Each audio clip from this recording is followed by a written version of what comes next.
124. 124. Tint Wisdom number 124. What's up, Ralph? What's up? We're live. Welcome back. It's been a long time. Long time. But I've been waiting. I've been waiting. Me too. I always try to have something good to say. I feel like I've seen less of you and like I online. feel like I've seen more of you. All right, fair. Fair. No, So let's listen, you're everywhere, man. I like what you're doing, and I think you're making some good noise in our industry. thank you. Um, but thank you for, I mean, telling me the truth. You have probably seen less of me, I feel like and it's probably because you're yeah, busy, right? I'm busy. That's what it You is. know, if you plant a tree and you water it every day and you prune it and you get it to where it starts to bear fruit, then you start harvesting that fruit. That's what I've been doing, man. I've been harvesting the fruit, and it's just taking all my time, and it's hard to do the things I really enjoy doing. I just have less time right now. How long have you been how long since you started Flexfilm? Well, I can answer that question in about two or three different ways because if you go back in November of 2011, Hmm. I was had a partner back then, and we launched the business formally. Hmm. Are you still there? I may have lost you. I'm still here. Don't worry about it. We're just Okay, okay, okay. you're good. So in 2011, November of 2011, we officially launched it and I had a partner, and you could go to Georgia, look at the Secretary of State. We were Flexfilm Distribution. That partnership lasted till about 2013, and then my partner went his way, I went my way, and I started Flex Film Plus.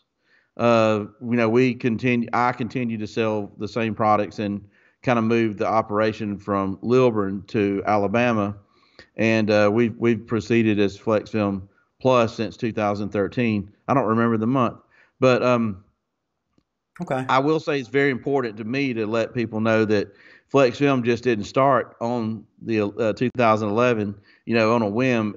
We had been, working in tent shops. I had a couple of businesses, and I had other businesses I would work in to try the products out that we were having brought over from Korea. Hmm. And these technologies were very intriguing to me. We're talking about carbon, we're talking about ceramic. Back then nobody knew what this was. I mean, you could go into any tent shop and say, "Hey, I've got something you might want to check out." Well, what is it? Ceramic. What's ceramic? Hmm. Um, we were bringing it into our shops, and we were trying to figure out what it was and how we could make money with it, or if it was even going to work. And so that was a lot of the how Flex Film started. Hmm. We brought in something that was very interesting. We trialed and errored it ourselves, and we made it work. And then we said, why can't we distribute this and bring this into the industry, in the USA market, and try to make something out of this? And so that's what we did. That's where we launched Flex Film, and that's what the products we brought in. Unfortunately, the products were not ready for the USA market. I had a vision. I knew the products were, you know, had a future, Hmm. but I had to go down this bumpy road to get to where I am now, and I I don't really have any regrets. I don't know how I could have gotten here without going through what I went through to get here. And is that Now like everybody knows. Now everybody knows what carbon and ceramic is, right? So right? And pretty much. I want okay, so where do we start?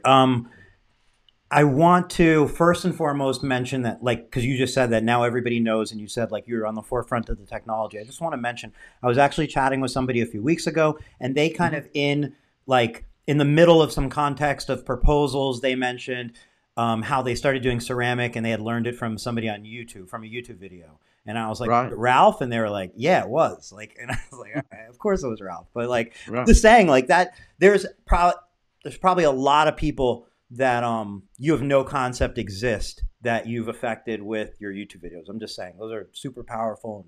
I can think of somebody else right off the bat that was a couple weeks ago that referenced you as well.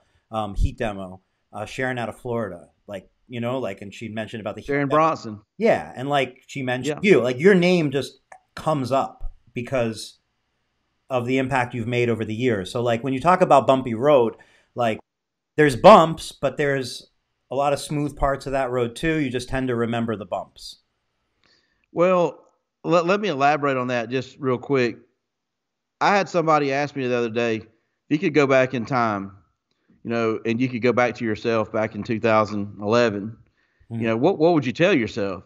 So I immediately I got my blood started boiling. I said, I would never do business with such and such over here in this, I would never do business. I don't want to sit there and spat the names off. Let's just say they're domestic dyed film companies that are still around, and I used to do business with them and Reeboks their products. I was taught by some of my mentors that I still respect to this day.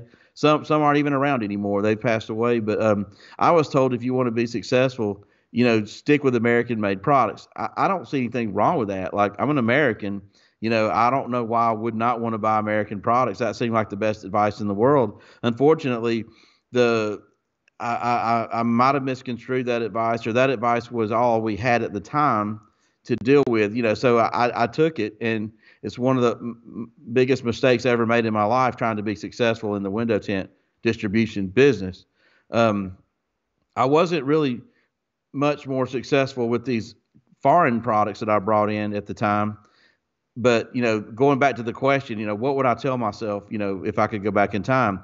I would definitely run from some people and run fast. I would not even shake their hand or anything. But I was trying to, my brain was geared to say, well, I would definitely have run from that first generation carbon. I would run from the ceramic that came out that was a one ply, And then I thought, wait a minute. I don't know how I could have run from that. Somebody had to take the bull by the horns. I'm not saying I'm the main guy or the guy, but I was a guy that was bringing this product into this country. I wasn't aware of anybody else, a couple of other people that was playing with it, that were trying to, make it into something.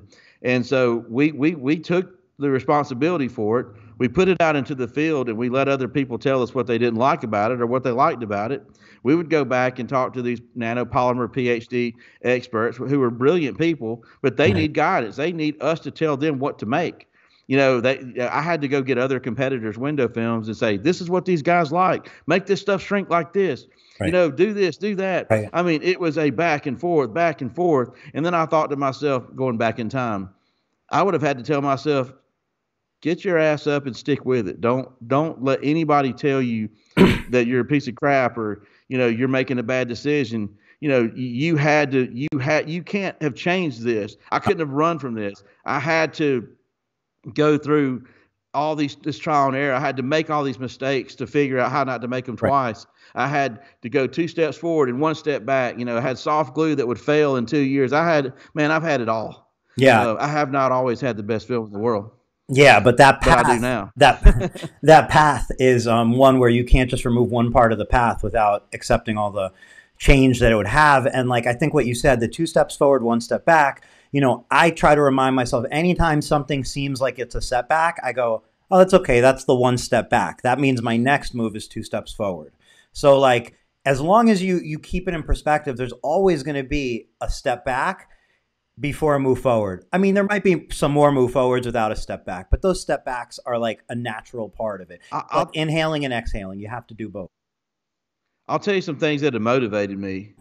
I've read that Thomas Edison failed 1,000 times before he figured out how to make the light bulb work. Of course, right. That motivated me. I failed over 1,000 times before I figured out how to make the best carbon in the world or be behind the best carbon in the world. There's just motivation like that, that keeps you going. You got that vision. You got to just keep getting back up on the horse, and you got to keep trying. But, I kind of thought I lost my train of thought on a couple of things, but, the fact is that I am, I'm glad that I am where I am now, because I wouldn't have gotten here if I hadn't have tried, and made the mistakes. And so let's shift directions real quick, and let's talk about Donnie Dixon. Let's talk about the Texas Tint Battle. Let's talk about the text message you just received from the Mean Dean Machine Mitchell. That is correct. I don't know if you want to just like read it, or if you're going to like paraphrase, or like, obviously we're talking about the Tint Battle in Houston, Texas. I believe June 12th, and it's a weekend. It's one day is going to be a tint battle. The next day is going to be a drive-through tint.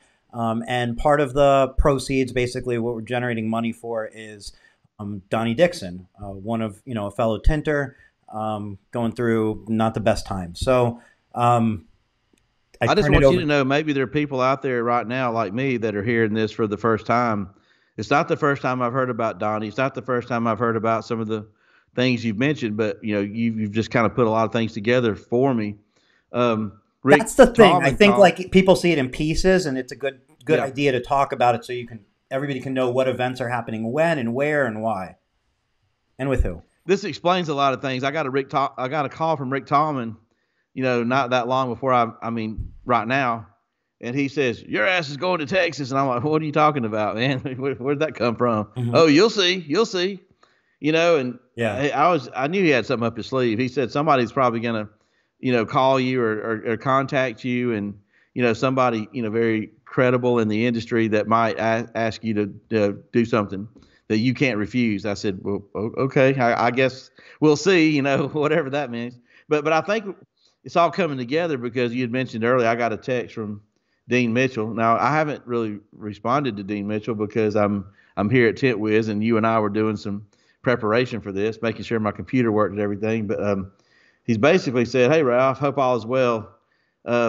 As you may have noticed on social media, I hope all is well. As you may have noticed on social media, June 12th and 13th, we're having the first ever tent battle for a cause.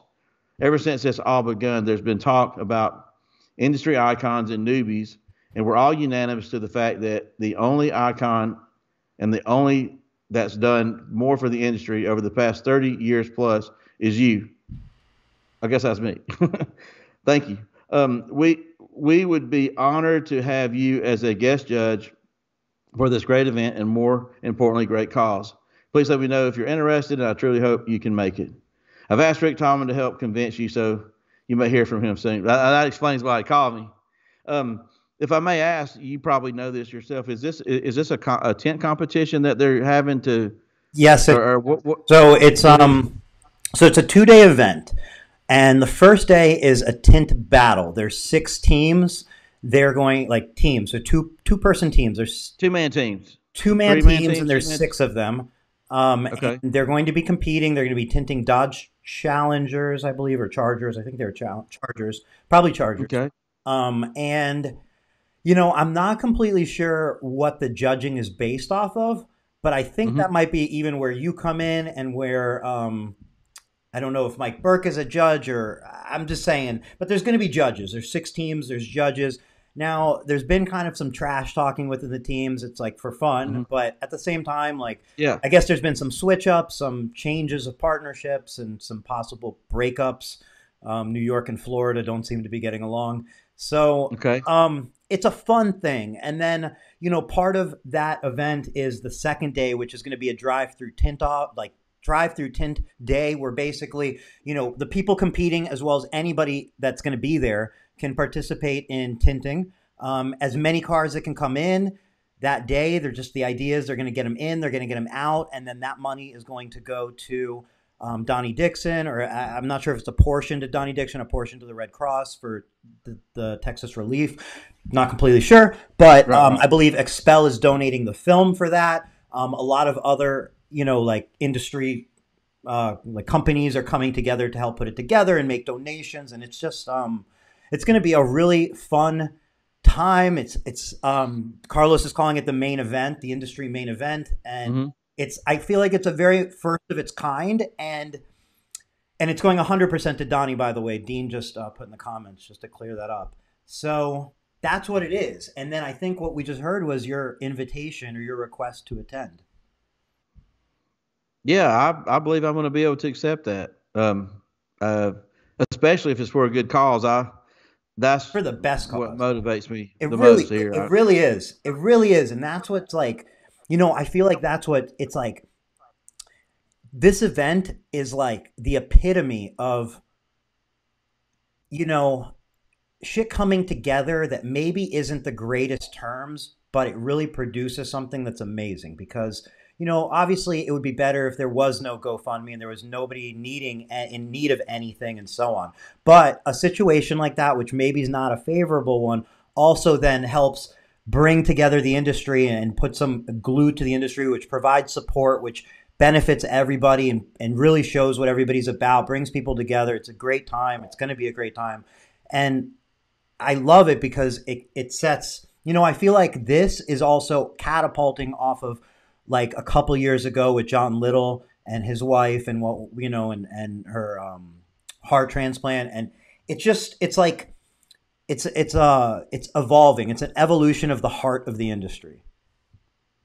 Well, social media, if you haven't noticed, which I know you have, has really evolved. It's not like it used to be 8, 9, 10 years. I don't even know if it's been that long, but I mean, I remember when people started groups initially, and the group activity, what you could say and do in groups was very loose, and it was Wild just West. very different. Wild West. Well, That's a great way it to was the put it. culture of the internet in general in the past. It was just the culture was you'd go on somewhere Yeah, and there would be a troll that would just try to see if they can mess with you, and there's yeah, somebody else who's going to try to start a war with you, and yeah. you have a whole like Well, layers. so now Yeah, Rick and I were talking about this a couple of days ago. Rick Tallman, I said, Rick, these groups have really changed. I mean, the rules are different now. You have to understand what you can and can't do. And I said, to me, they're like a bunch of churches. I mean, they have a certain people that congregate together. There's other people that control the group, and yeah. if you go on the group and you start talking about topics, or you start talking about other products that you may be favoring that may be opposing in that group, you're going to get kicked out. I mean, you just there's some groups that will accept you, there's some groups that won't accept you, and you just kind of know where you fit in. And if you are in a group that's sort of borderline, you better learn how to tread in there and know what to do, what not to do. And I'm really kind of getting the feel of it. I pretty much know when to talk and when not to talk, and sometimes I don't. I get emotional about something somebody says, and I say something I shouldn't say. Secretly, I type a lot of stuff. I type paragraphs, and I mean, And then you it's a delete it therapy. all, I say what I want to say, then before I hit send, I erase it. and then you type one line to the person. It's like the Yeah, one line yeah, thing or whatever. yeah, yeah. Nice tent job. I saw one today. I saw one today. Quote Ralph Van Pelt. It was I heard the GMC has a better tailgate, or I heard the GMC is better than the Chevy because it might have a better tailgate. It's something like that, right? Yeah. It was pretty Well, close. that's probably one of the posts I probably shouldn't have But made. like you probably typed like 6 paragraphs, and then you're like, fuck it. There we go, GMC Chevy. But hey, real quick before we get off topic, I do want to mention we're doing a giveaway today. In this live stream right now, so if you're watching it live, you can win. You can't win, Ralph, but everybody else could win. You could win, actually. You could win. You should definitely win. Yeah, yeah. We're going to give away 2 of these dash protectors. These are from last week. We're giving away 2 more. And then we're going to give away 20 large Tint Wiz microfibers. So we're giving away 2 of these, 20 of these. The way to enter is all you need to do is during this live stream right now, you need to make a donation to Donnie's GoFundMe page. Now, the donation amount is completely up to you. The way that we'll pick the winner is the top 2 donations that are given during this live stream will win the dash protector as well as 2 microfibers, and then the next 8 people will just win 2 microfibers. So the top 2 are going to win the whole shebang, and then the next 8 are going to win 2 microfibers. We'll pay for shipping. We'll pay for everything. There's no cost. All you have to do is make a donation. So if you donate $1 and you're the only one, you're going to win. And if you donate if you see one of one, I would donate at least 2 or 3 to put yourself ahead. And that's the idea. So we're going to start at the beginning of this episode, and we'll announce the winner during the live stream before we let everybody go. So everybody will know who won. So, and then the link is in the comments. And I'm going to put it in the comments again right now so that anybody can grab it. I just want to make sure it's in there. And it's at the bottom of that large comment that I just put on there. And cool. So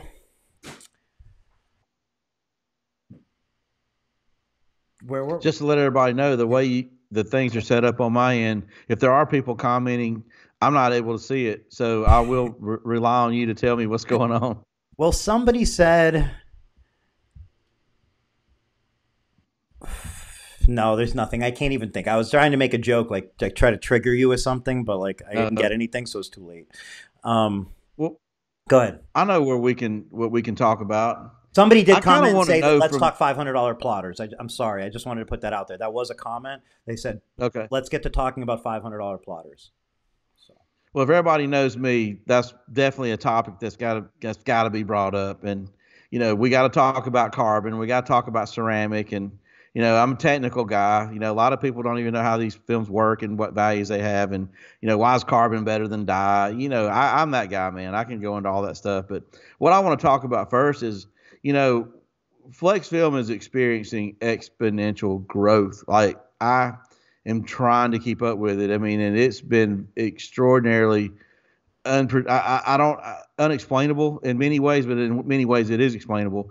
But it's not about me. I'm not trying to toot my own horn. I'm bringing it up because I want to know, are other people out there having exponential growth? My competitors, even window tint shops. I mean, if you have a tent shop, are you doing more business than you normally do? I think the answer Because to that's yes, as far as tint shops. It feels to me like the sentiment amongst tinters is everybody's busier than they've ever been. And I don't mean everybody, I mean, but like that's the word on the street is busier than I've ever been. And it feels like it's just the industry itself is exploding. But I think that's in addition to your growth. I don't think that's the only reason. I'm not saying, oh, it's just tides rising, but I am saying I do definitely think that the industry just seems to be growing. More people are constantly buying new cars. More and more people are getting tint. Shops are getting more professional. There's more places to get it, the PPF and all that. But I think your growth is. I think it. I see some things that are irrelevant to that I see from the outside that I would guess are factors. well, I've got some but sometimes I know for sure there's the ideas I have do contribute, and sometimes I don't. And I've been learning from people that what ideas I don't want to get too deep into this, but sometimes I'm having growth where some of my competitors aren't having growth, and I've been real surprised about that. Sometimes I'm seeing where my competitors are having growth where I'm having growth, so it's back and forth. But I'm excited about it. I hope the growth that we're having is also happening in the industry. I want everybody to win. I want tent shops to win. I even want my competitors to win. I just am glad to see our little micro niche industry, doing well. That's all I can say. Um, I will say this: we're at Flex Film. We're preparing and gearing up for our first $1 million month. It is about to happen. Oh, Uh, that's fucking. I gotta stop there. Congratulations, because that's something that $1 million month. you had It's mentioned about that to to go me down. before. Okay, yeah. Let's be silent for a few seconds. Moment of Okay. silence, Okay. and now say it again. Oh, thought I was going to be silent. No, we're both going to be silent for Uh, a few seconds, and then you say it because I really want it to stand out on its own. I'm silent now. $1 million month. one $1 million million. dollar month. We haven't had it yet, but here's where I'm coming with this. Okay, somebody's going Wait, to so what challenge happened me. here? Hold on. Did you have the $1 million month, or you're on pace for the $1 million month We're on pace for it. in March, No, I predict it's going to be or like a June, 30-day July, period, or basically? Oh, June, I July, got or you. August. Based on the Let trend. me tell you. Okay. Let me tell you why I predict that. Because you can take any distribution model or manufacturing, model of window film, and you can figure out how much you can sell in 1 year, Right. and then you can go back and you can contribute a percentage of that in January. Of February is going to yield a percentage of that total, and so forth. Right. Well, we know what we're selling now. We know what percentage contributes to this month, and we know based on that math, we will see that $1 million month, and we know when it's going to be if everything continues to go like it's going, so far. Does that make sense? So, It completely makes sense. okay, I I take back my congratulations. No, I'm just kidding. Thank you. I'm just kidding. No, no, that's huge. That's I completely get what you're saying. It's not just a prediction. It's like an obvious curve, and you know, um, But let me be humble about this, okay? I, we haven't always had good film. I mean, we haven't always done nearly that well. You know, I struggled from start to where I am now. And I mean, back to those earlier things, the motivation I was talking about. I remember when they launched the iPhone, the first generation. And if I tell you this clue, you'll remember it too if you were around. It wasn't even a phone; it was a freaking iPod. Remember that? yeah. You Oh, launched I it, was and then around. you know, I remember back then I thinking, I wonder if they can make this thing. I wonder if they can make this thing, call somebody. You know, then I think the second or third generation, boom, it was the iPhone, not the iPod. And then, you see where it is now. But it had a bad camera on it, back then, and now there's a fly around me. It's got a great camera on it now. I feel the same way with carbon and ceramic when we brought it to the table, trying to distribute it. It needed work, man. It needed a lot of renovation. It was soft. It was easy to crease. It had low angle haze. I could keep going. We had bad glue from time to time because it was a soft glue technology. But, we are to a point where as of July 2019, that's been the best film in the world, in my opinion. I don't think I've seen a better one. And I mean, we started at that point and we started sharing it with people, and it didn't happen immediately. But by the time, I would say after the coronavirus, that was around March of 2020, and things started coming back. They started coming back double, triple, quadruple fold. It's like, what's happening here? And I think it all started with good film. And that's the beginning. And there's a whole lot of other reasons. We mentioned the plotter deal. That's been a huge deal for us. We really got into a lot of tent shops with plotters, and they're helping them not just sell them a roll of film and tools. We're helping them cut. How many plotters patterns. do you think are out there that you facilitated? Like of the $500, $1,000 plotter. Over 500. So I don't you're know. over 500. Yes. How at an average price per how many? Like what's the average price on one of those plotters? If you were to take all 500, add them together, divide them by 500. What are we talking? $500, $800? Well, I would say over half the plotters, maybe 60% of them, were about $519 a piece. Oh, That they were SC2s, and then that came with 3 months of service on them for free. But then the others 40% were our Titans, Titan twos. They're 949. They're the heavier duty. They've got the same motor as the Rolands and the Jaguars. They're just a more industrial strength cutter, but they both cut patterns the same. One's just got more plastic parts, and the other one has got more metal parts. can Just as a we? summary. Quick question on the plotter software that I think might help people. Um, you offer a plotter software, but it's not like you didn't make the software, right? Like that's public information. I've seen it on the It's boards. I don't I know. don't I don't make it public information, but Got it. I'm there's no secret. I'm partners with Brett Wassel at Film and Vinyl Okay, Design. so my question was, and where I was going with it was, I saw somebody in the groups saying like Flexfilm has a software, and they said, yeah, it's like film and vinyl designs, but there was an incentive. It was like there was a better deal, I thought, if they went through Flexfilm. I thought that was part of a bigger Well, picture, and that's what I was getting at or I wanting. think yeah, I'm going to repeat some things that Brett and I talked about coming from him, the owner of the company, Film and Vinyl Design. Brett and I are pulling the same wagon. If you want to buy it from Film and Vinyl Design, they'll be more than happy to help you, and they'll give you the best customer service in the industry. If you want to buy it through Flex Film, you can. If you need customer service or any help, the Brett Wassel and his team will still give you the best customer Of service. course. We're not in the software business at Flex Film. We're partners with the experts in the software business, and they're able to make magic happen with these cutters that we're bringing in from China. That are actually better priced than the ones you're going to get from So Japan. I think that's an important part to note is if you're planning on using one of these plotters, this is going to be the software to go with. It's not going to be like which software to It, go it's with. You're going to have it's some advantage almost to going with it. yeah. I'm not going to act like a software expert and like I know everybody's software platforms, but you know I asked myself these questions when I discovered these Chinese cutters. I brought them into my business. I started experimenting with them, and I couldn't believe how wonderful they were. And I interviewed people who'd been using them to cut patterns, and they were having the same experiences.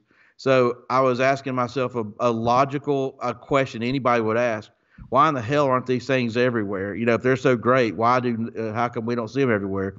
Well, I'll give you the answer to that question. It was real simple. Not all the softwares will work with them. And even if they will work with them, the people behind the softwares may not know how to make them work, because it's pretty simple. The firmware on these Chinese cutters are really written in a Chinese type language. And the ones on the Japanese machines, which are more common, are written in a Japanese language. So the softwares that we see are all calibrated and geared to work to the Japanese cutters. So when you try to introduce a Chinese cutter, to a software that's already geared to work with the Japanese cutter, you typically can get it to work if you find the right driver, but it's going to cut patterns too large, and it's going to make it almost unusable because you can't keep modifying every single pattern. It slows you down. So that's why people may have even run across these machines. They may have purchased them, but then they just abandoned them because they said, screw it, I can't get this thing to work. Okay. And also, if you call one of the most popular places to buy Chinese cutters, like US Cutter, we're also partners with them. The first thing they're going to tell you is, we don't support window tint. It voids the warranty. So the assumption on the street is, oh, well, these things don't cut window film. What they're really saying is, these machines are made to cut vinyl. They're all made to cut vinyl. We sell vinyl. We support our machines to cut vinyl. We know vinyl. We can coach you and support you to cut vinyl. Now we have no idea what window film is. We don't know or understand those substrates. So if you buy our machine and then you call us back and you want us to tell you how to cut window film, we can't help you. You see, Flexfilm can help you because we know how to cut window film on those machines, so therefore we can offer the support necessary to get you to cut the film properly, and we can support it. And then, of course, when it comes to the software, we don't use the software that comes from China that comes in the package. We use Film and Vinyl Designs. We have a whole nother team that can support you on the software. So we couldn't just sell cutters. We're not in the cutter business. We sell cutters at less money than we buy them for. They're literally a loss leader in our business, but we sell them in a package. You buy our film, you buy the cutter at a reduced price, you get free service, and then you get insurance on it. If it ever goes bad, we'll replace it for a couple $100. And then of course, if you're buying Flex Film, you also get reward points, that we can put towards the service, which would never cost you any money if you're just a regular customer. And that plays into the question you asked me earlier. Why would it be an advantage to buy software through Flex Film and not just go to Film and Vinyl Design? Film and Vinyl Design is unbranded. They're not promoting Flex Film. They're not promoting Expel. They're not promoting Lumar. They're independent, company. And if you buy software from them, you just got to pay them money. If you came through us, we're going to pay them the money, but we're going to give you the software for free, and we're going to give you that based on the rewards that you earn on how much you buy. And so you could actually get a deal, going through us that you couldn't get with Film and Vinyl Design. So, okay, let's Did I throw too much at you at one time? No. A lot of time, like a lot of stopping point or like questions, sure. Places we could branch out. One of the questions in the comments that I think's a good question is if he is from Film Pro Las Vegas, if he could buy a printer for $2,500. So plotter is only $500. Is there a printer for the $2,500 range? I turn it over to you for the first answer. Hey man, I don't know. Okay. I just don't know. I would imagine that if you went to Alibaba, get the app, and go on there and start searching for printers and what? Please don't do that. All right, let me. This is my opinion on that. Please, because I think a lot of people, I think it could really save people some money, and I really, really think this is accurate.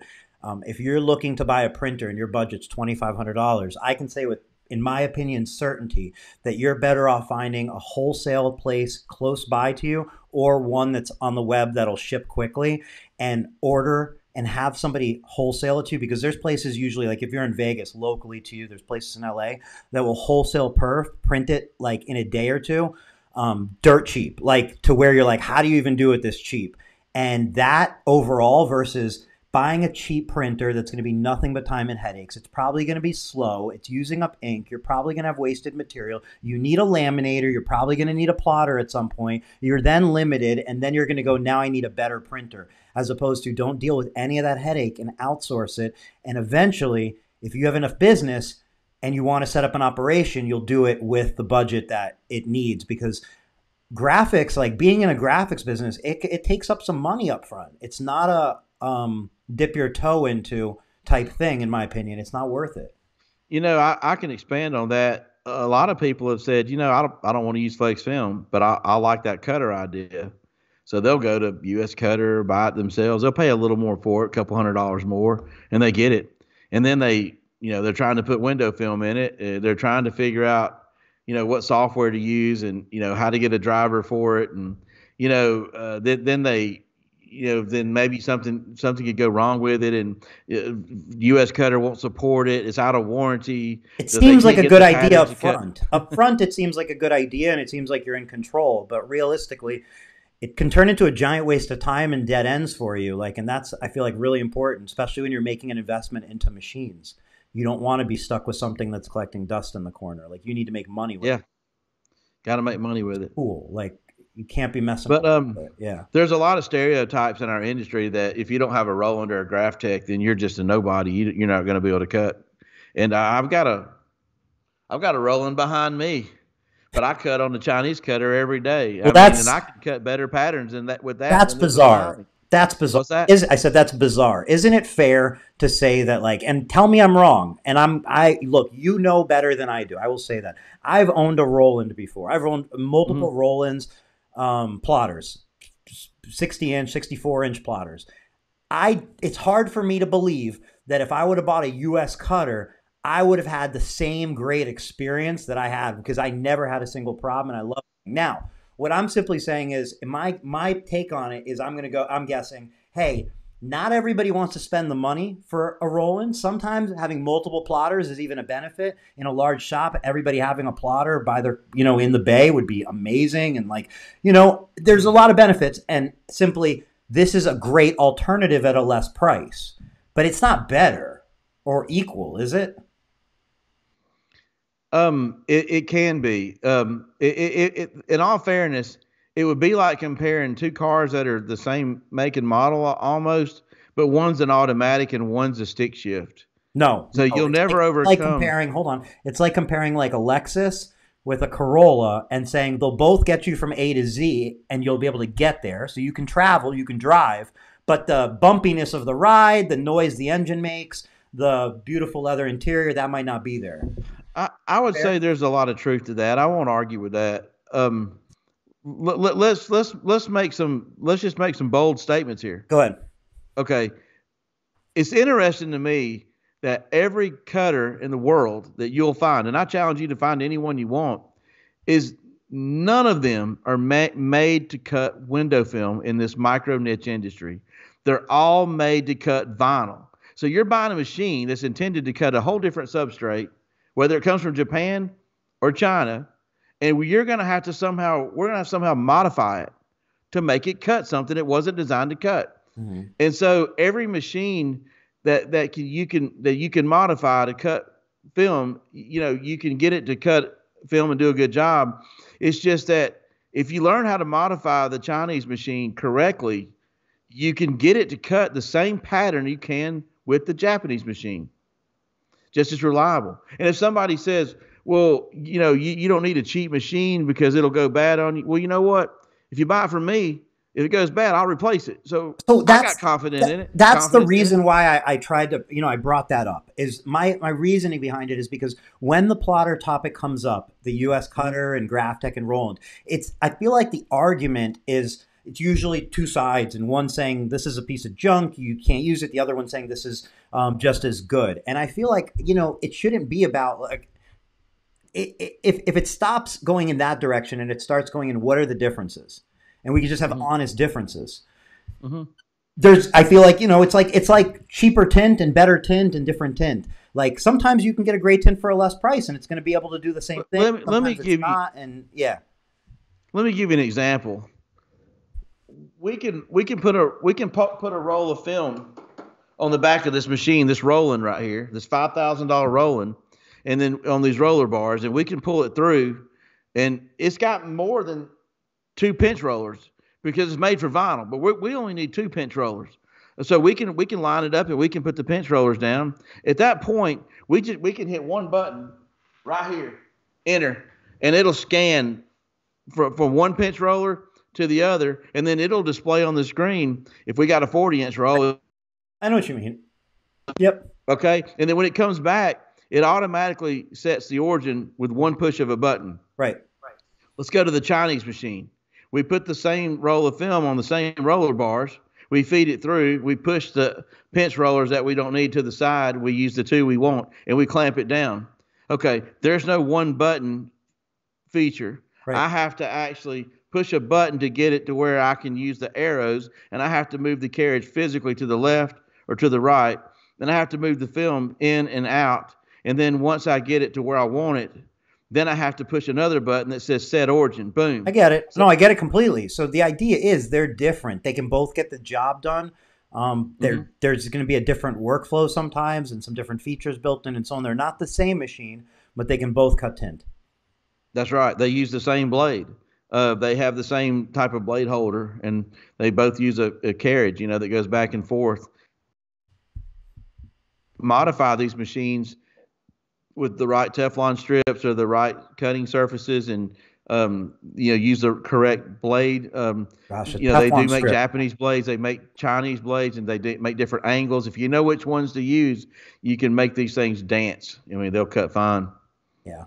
Yeah, that's just like angles, like you mentioned, and like a little warning about Teflon strips. Like how many people run into a gouged strip on their plotter and they can't figure out why the tint's acting up around there. And it's almost like what I'm saying is one clear guide to plotters would do a lot of people good for a long time.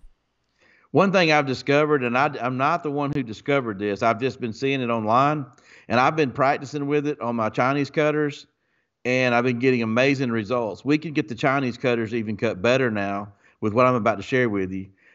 Before I even, I let a lot of people try it. And then once I started getting the same consistent results, I started putting what I'm about to show you on my Japanese cutters, the Graphtex, the Rolands, getting the same results. And I'm about to give you the secret. Instead of replacing the Teflon strips on them, we've been using this. We've been leaving the old beat up Teflon strips in the trough, and we've been putting this over the top. Sometimes we use one layer, sometimes we use two layers. There's times when you could know to do that, and this is it. Gorilla tape? What is that? The duct tape? Gorilla tape. The black Gorilla tape, man. It's a miracle product. $3.50, and we can do what 5 or 6 times, 7, 8 times. We can replace our Teflon strips. And I heard you can use the Gorilla Glue in your hair. Did you hear that? Yeah, I got some in there right now, man. It won't even move. I'm gonna try to take it out later on. That was a joke. So anyway, I just thought I'd share that tip, man. If y'all try this, man, put this over your plotter and see if you don't get the same results we've been getting. Nice. That's a interesting tip. Like a good tip. I mean, I've never heard of that, and I'm sure it works. I was going to try to move on to. I don't want to beat the plotter thing to death, but one thing I wanted to bring up and have a discussion about is carbon window film. I told you how we've been with carbon from the beginning, but carbon's. Let's face it. If you wanted to know who has the crown, it's the dyed film guys. Okay, there's hands down. What kind of crown are we talking about? If you interviewed tinters all over the world, I mean, mainly in the USA market is what I'm referring to, and you said, what's the best film to buy? Got it. Most of them are going to find the dyed film that's manufactured in the USA the most favorable. And you even said to boot, well, which one not only is the most desirable to buy and use and install, which one will last the longest on the car?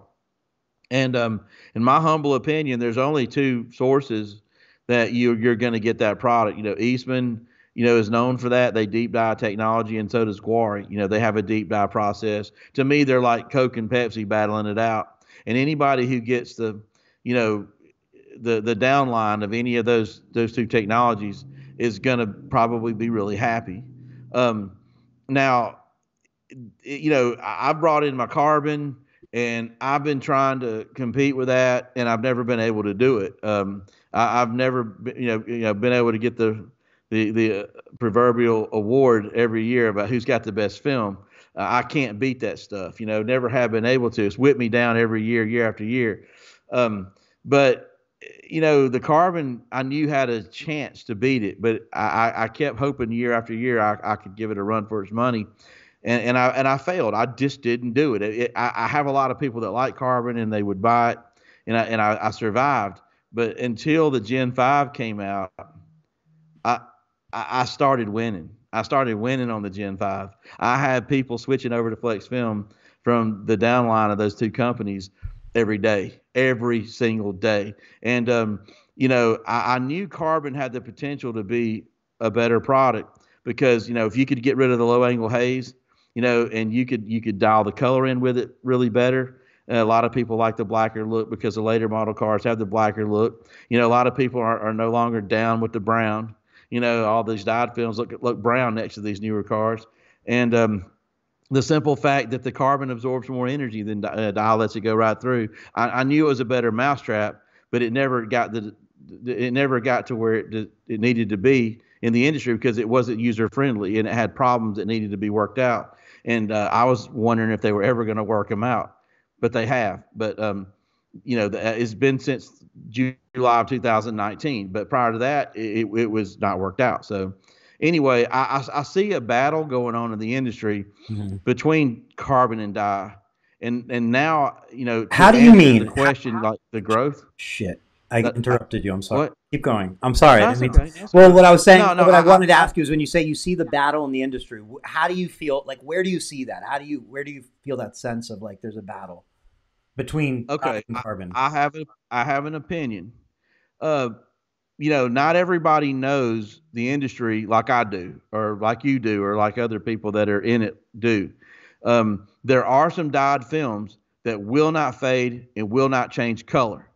Usually, those are the deep dye technologies. The glue dye, the chip or extruded dyes, those are not going to last. They're going to fade. They're going to change colors. But the average Joe on the street that gets a window film doesn't even know if it's dyed or not. Much Right. less is this a Gen 4 Right. deep dye, or is this some glue dye or chip dye? Is it a Gen 3 dye? There's people putting Gen 3 out. It will slightly fade and change colors. People don't know. So to buy a dyed film without the education or the knowledge of what it is, then it's like playing Russian roulette to people. They don't know. They're like, oh, hey, everybody knows dye has a tendency to change colors and fade. So a carbon marketing strategy would be to prey on the ignorance of people who don't know.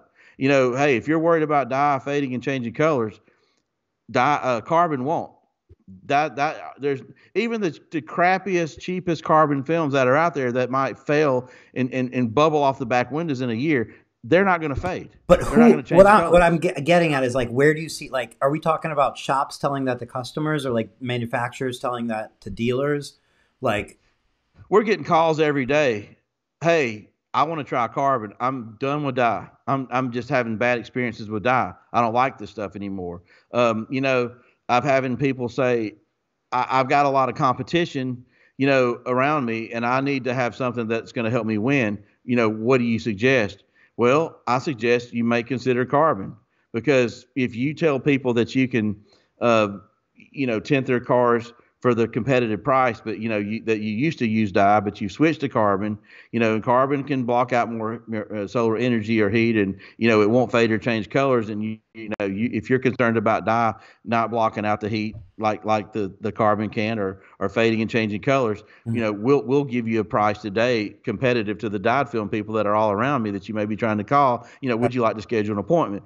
It's a marketing edge. It's a marketing edge. You said in the beginning of this show, none of the carbon people are changing the name of their films to dye.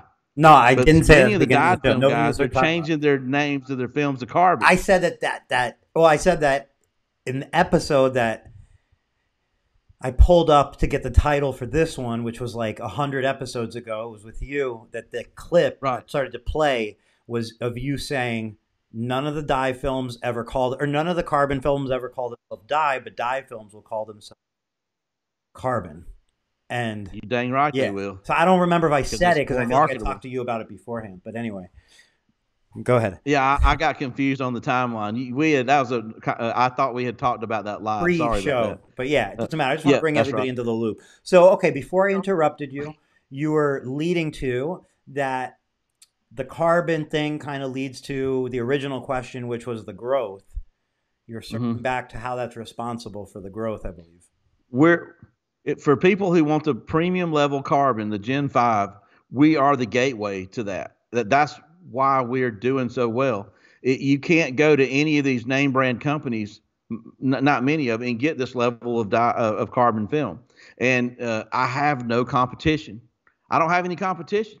And so if I have the whole industry and just the percentage of them that want to try carbon, they're going to come here. They're going to come here. Right. And that's where I think it's coming from. So yeah, and basically YouTube, right? Because they find well, your videos. They're searching. How do I? YouTube, of course, Facebook. We're very active on Facebook, and our customer service is really good. We have inventory now. Last week on Thursday, some of the girls that work here came up to me and said, "You won't believe this." I said, "What?"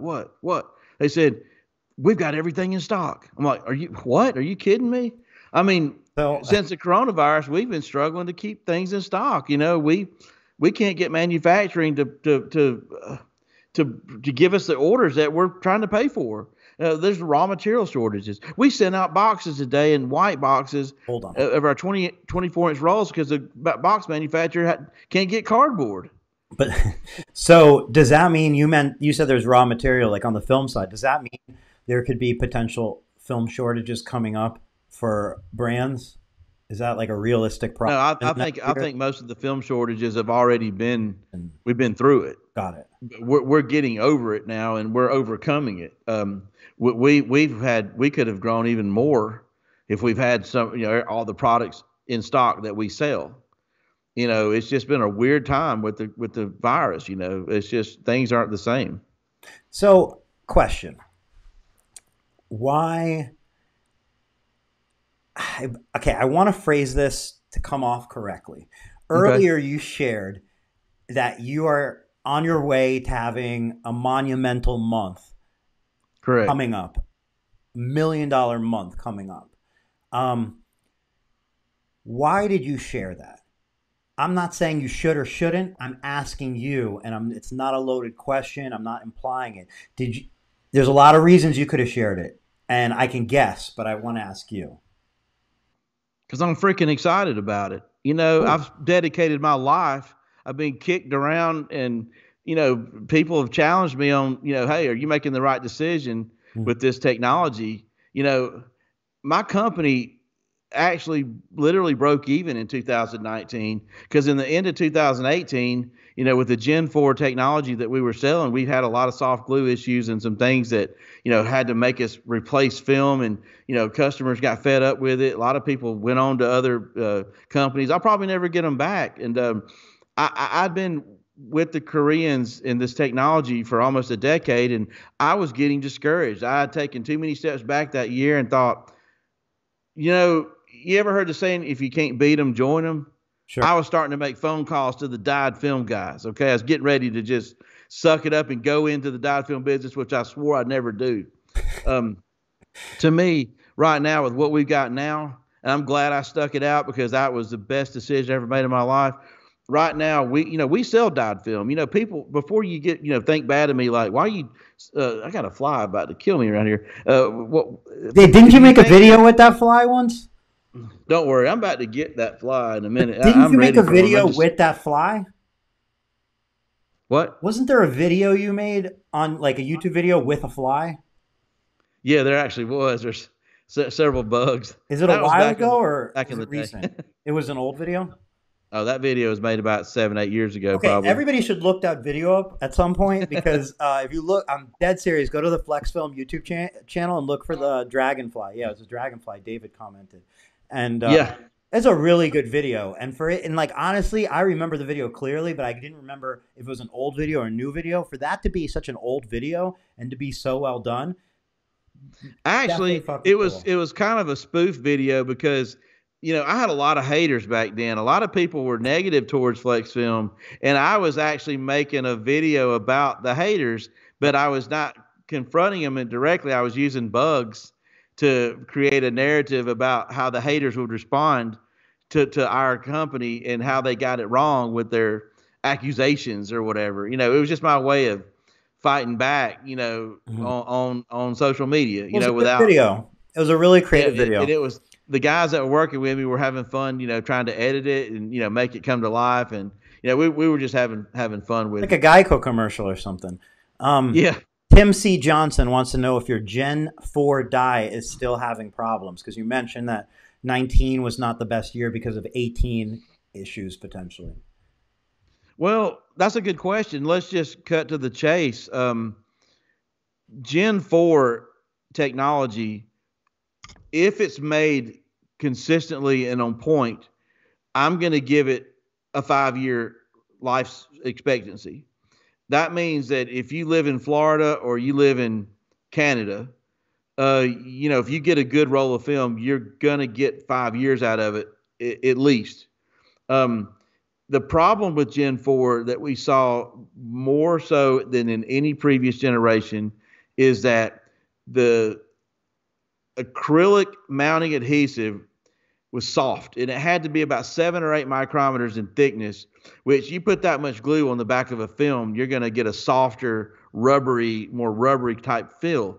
And the nature of that low density or the soft acrylic technology, you know, it was very tricky because if they didn't make it consistently and it got a little softer than normal, it would get really sensitive to heat. So what it would do is if it were applied on a back window and it were in a climate, that was that was typically hot, like tropical, where there is humidity involved, and it was in the sun quite a bit, it would likely bubble on a defroster line. It wouldn't probably cause any trouble on the side windows, um, but it would come back on the back window. It would usually take 1 or 2 years if that happened, if it was inconsistent. We had probably less than 1% of our inventory would do that, but that's a lot of film. I mean, that's a lot of film, and it would be a lot of failures, and it would somehow come back to haunt us on social media. And we had to pay the warranty claims plus the labor. And, it was a downer, man, for everybody. I lost customers off of it, and some of them stuck with us, and we introduced the Gen 5, and, they are still with us today. And we can laugh about that now, but I haven't, it never was a catastrophe. If it were any worse than a nuisance, it could have really, hurt our company. But yeah, if I go to work this week or next week, it would surprise me if I had a customer, back then that bought a roll that is saying, "Hey, Ralph, man, I got a dang bubbled up back window from that," and they would be like, "Oh, I hope it wasn't anything I bought." After July of 19, well, show me the roll number. It's not going to be the Gen 5, but here we are. We're focusing on some negative. One failure is too many, but I honestly probably wouldn't. I could probably let the rest of this year go through, and I would pay less than 20 claims on it. But it is a reminder of the progression of carbon and what it could do and how it would actually, let you down and put a bad taste in your mouth. And had we continued with Gen 4, there would be no exponential growth. There would be no future $1 million a month.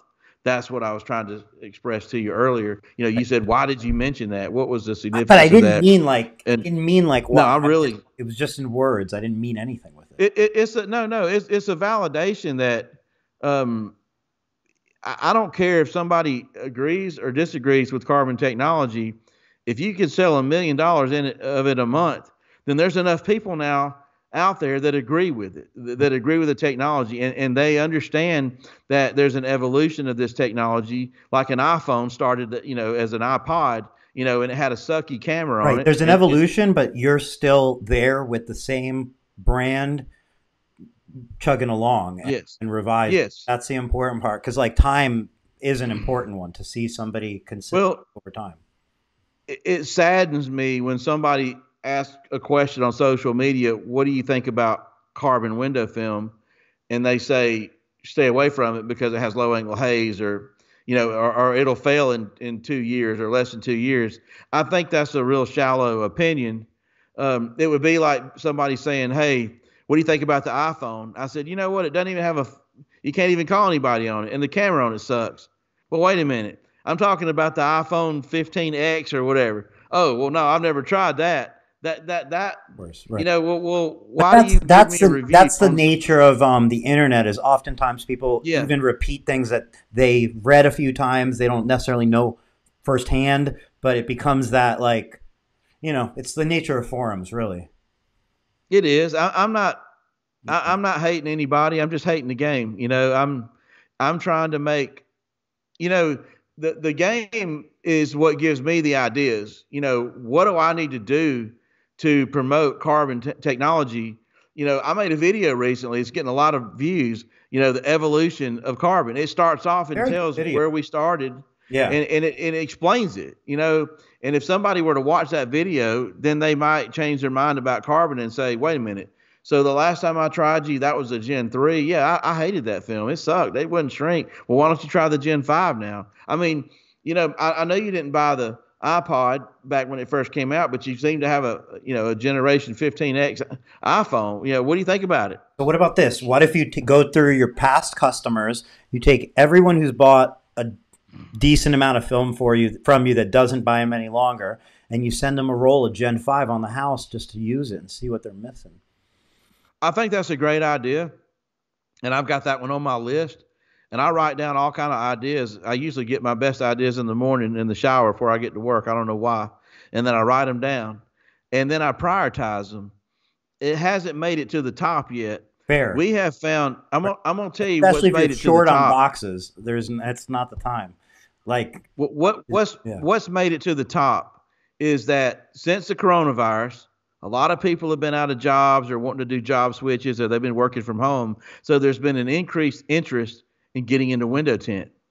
And we have been trying to target the new customers who are getting into window tint, who want a plotter to shorten the learning curve, that feel like carbon sounds like a better mousetrap than dye, and educating them about why they should go carbon and not go dye anymore. Get involved with the cutters.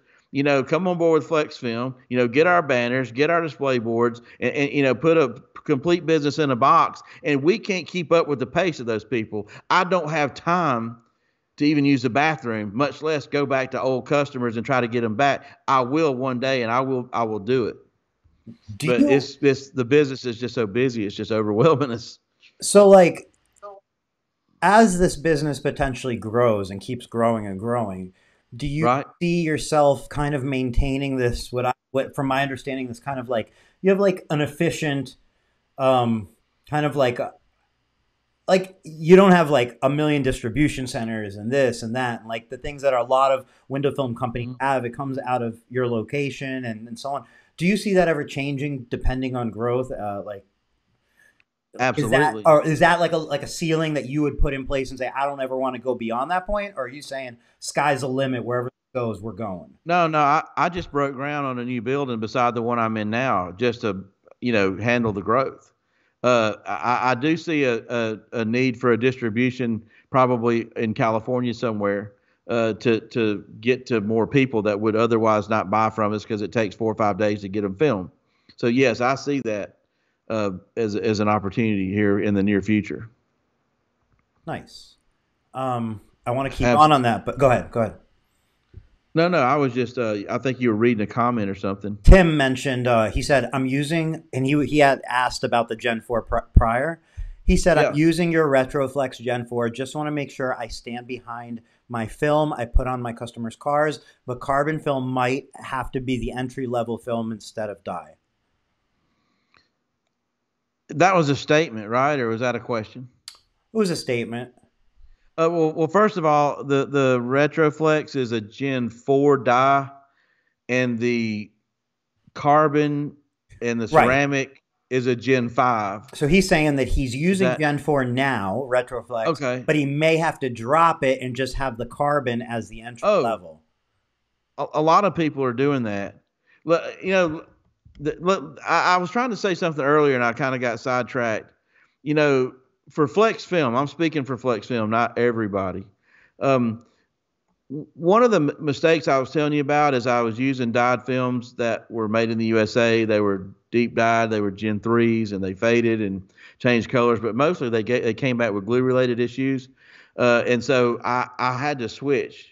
You know, if I could go back and tell myself what would I do different, I would not buy those. Well, once I figured out what to buy, you know, now we're selling a deep dyed Gen 4, and that film has been zero problems for us. And I think anybody who uses a Gen 4 deep dye could share the same results that we're sharing. I mean, we've had zero warranty claims, and it's just like we don't even think the film's ever going to fail ever. I mean, it's crazy. But so here's my analogy that I was going to bring up. If you're going to open up a Chinese restaurant and you want to sell the Peking duck, that's how you're going to make your money. Okay. You better have a good rice. If you don't have a good rice, you're gonna the car you're gonna fail. You're gonna set the stage for failure. The first thing we did right when things started moving in our direction was we got a good rice, man. We got a good dyed film. We sell a lot of dyed film. We encourage people to buy dyed film when dyed film's necessary. But when our customers want the edge, when they want to be competitive, when they're around a bunch of dyed film customers that are, you know, trying to answer the phones like they are and price the cars, we suggest they go to carbon, because you can knock every one of these dyed film guys out with carbon film likely on the streets. When you're trying to tell people, hey, come to me, I got carbon, I'll tint it for the same price. But, you know, when you're just trying to get the job, you know, if you don't have carbon, you engage yourself in that price war and that race to zero, and the customers treating you like you're selling a commodity. You might as well be on the street corner selling rice, or you might as well be on the street corner selling gas. That's, you know, people want to buy those things as cheap as they can, Right. and as close to them as they can get, and they don't respect us as professionals and the technologies that are available to them, because they just think that everything's rice. You know, it's just tin, isn't it? You know, and they treat us like such. You know, and if we play into that, we all lose. We all lose. And carbon helps you win. That's all there is to it. It helps you win. Carbon helps you win. That's it. Yeah, Um, it does.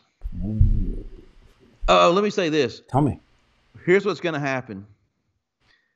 We're doing so good, and I'm telling the world right now. You know, you brought up, why did you mention you were going to have $1 million? I didn't say it like okay. that. You add a tone to it. Here's I didn't say it like that. I'm picking on you, man. I know. But here's what I want you to know. I think this is interesting. What's going to happen? Okay, my competitors better figure out how to get carbon, because they're getting left behind.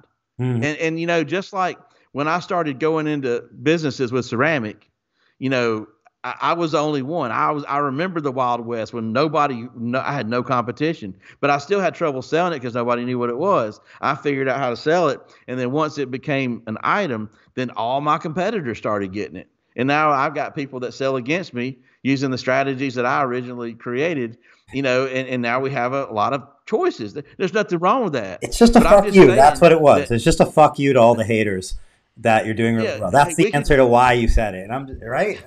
we can go to episode 124, you know, 2 years from now, and we can say that, damn it, that Ralph was telling everybody was going to have to get carbon if they wanted to stay in the game. Because right now everybody doesn't have carbon, but they will have carbon. Go back to episode 124 and see this video, and you will see that I'm right. All right. Fair enough. On the growth question, a little outside the park maybe, but like you said, sky's the limit kind of. You know, if you have $1 million month, you're probably not going to have just $1 million month. You might have a few $1 million months, and then maybe it fades in the winter. Who knows? Maybe it keeps up. But what I'm saying is, if I go out a year or two from now, you're probably going to be at least a $10 to $20 million business, somewhere in that range in a few years coming. Now that range is like going public territory. Like at least on some of the like a smaller exchange. And I'm just throwing that concept out. Would that be something that you would potentially ever entertain, where people could start potentially buying shares of Flexfilm on an exchange? I'm not going to rule that out, but I see baby steps before I see that. I'm going to tell you what I see first. To be a $10 million a year company, I'm on that path right now, and I don't think it's going to be more than 2 years before I achieve that goal if I use the math, okay, and I know the product that I have. But at that 10-year mark, if you want to stretch yourself to $20 million, I can tell you what I think is going to have to happen. We're going to become a wholesale distributor to a lot of the brands that you see on boxes. They're going to come to us. They already are to get the carbon. We've actually have people waiting for us to sell them carbon, but we can't make it fast enough to supply our business and maintain the growth that we have. And that will be remedied by the summer. And so once we start getting ahead of the manufacturing, then we're going to start selling our products to other brands that seem to be our competitors, but they will be buying from us. They will be, have a substantial profit they can make. We'll make a smaller profit, and the prices that they offer will be the same prices that are similar prices that we offer, and nobody will ever know it's the same film. And that's what's going on in the industry right now. And I'm somebody that can tell you every single who's selling what, but I'm not going to do it on social media. Be like a But I do it magician every that day tells to you how people that ask that call me personally. you can't be the magician who tells who tells the I don't I magic. don't tell the secrets online, but I'm happy to discuss them as a businessman to another entrepreneur businessman that wants to talk about it any day of the week.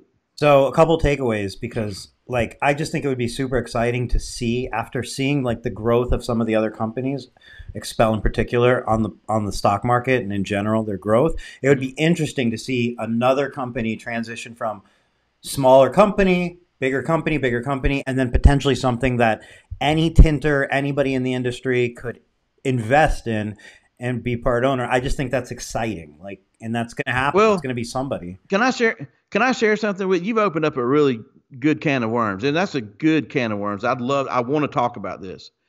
I have seen something. I don't know if everybody sees the world through the same pair of goggles that I see the world, but the old school institutional corporate window tint distribution model is dying.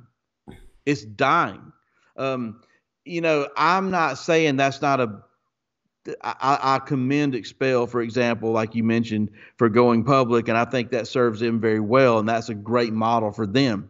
I think Lumar is doing well with it, but other larger companies have done well with it. But I'm seeing some of those other companies really die fast. Um, I'm still a small, big company. I'm still accessible to people that need to talk to me, pretty regular. But none of And that has so, to change based on going public. well, here's what happens when you go public. In my vision, you're getting large, corporately large, and you have board members, and you don't have any like one guy that owns the company typically that started it from scratch, that knows how to tint windows, and then underneath those It those hasn't board happened members. yet, but that it hasn't happened yet. But I'm saying, like, I don't feel like it's, look, typically to say have $1 million month, somebody could say, if we went back in time, they would simply say, you have to have a big corporate operation. You're going to have tons of salespeople and this and that. No, you don't. You just have to have a website, and it has to be accessible, and you have to build a network and so on. What I'm saying is, I'm just saying, is there potentially a jump to being public, meaning shares being offered? Doesn't have to be the same type of company. Like, you If can't I'm throw gonna Lumar in the be mix, because Lumar being part of Eastman, it's not even like comparable to like what Expel's doing, or if Flexfilm was to go public one day. They're like two different animals because of the size of their business. It's just like way bigger in different directions. I think we're talking about two separate topics here. That's a fair question. Would I ever go public? I can make that simple. As long as I'm the owner and controller of FlexFilm, I probably won't go public. If I ever incorporate a partner or sell the business to somebody who's got the public minded business philosophy, it probably would go public. I'm just if you asked me 10 years ago, what is your goal or what's your vision for Flex Film? I think I would have said something like, hey, I'd like to just be a $10 million a year company. That'd be my ultimate goal. And I'm 51 years old. I used to tint windows, and, I love tinting windows, but I had to use these two hands. And when you get older, things happen. You can't always rely on these two hands, and you start having children. You start having grandkids. What are you going to leave your family when you die? Shares, if you're a window shares tinter, of the company. No, go what's ahead. that? I said shares of Flexfilm. Yeah. Well, if you're a window tinter, if your children don't learn the trade or somebody in your family doesn't learn the trade, it's really hard to carry on that legacy or that business model.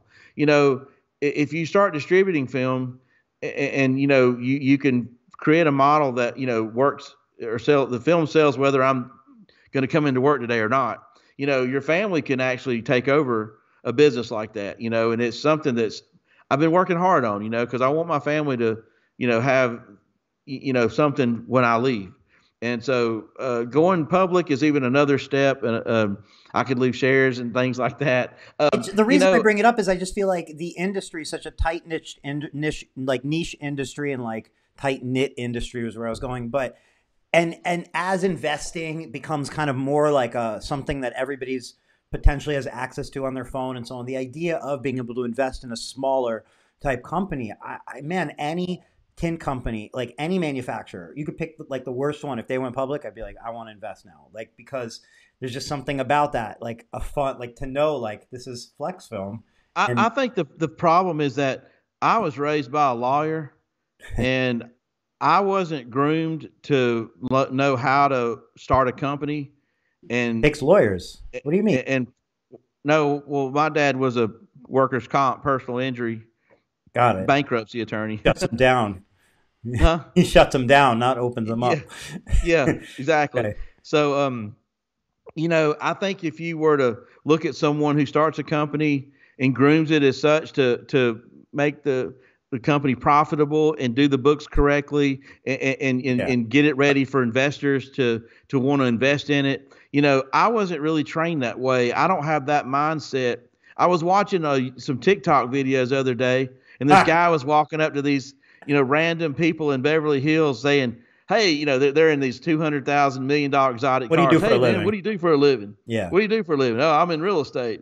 Another guy said, I did this or did that. And one guy, or most people say, I'm private equity investor. I'm sitting here going, what the hell's a private equity investor? I had to go Google it, and so I learned what it was. And I would imagine if my dad was a private equity investor, and he trained me how to be a private equity investor, I probably could put together a group of people and we could go out and buy companies. Even if your dad wasn't a private equity investor, you can still put it together. But I have I know you brought up the cars because you wanted to transition into showing us your exotic car collection that you recently of course. I got a truck.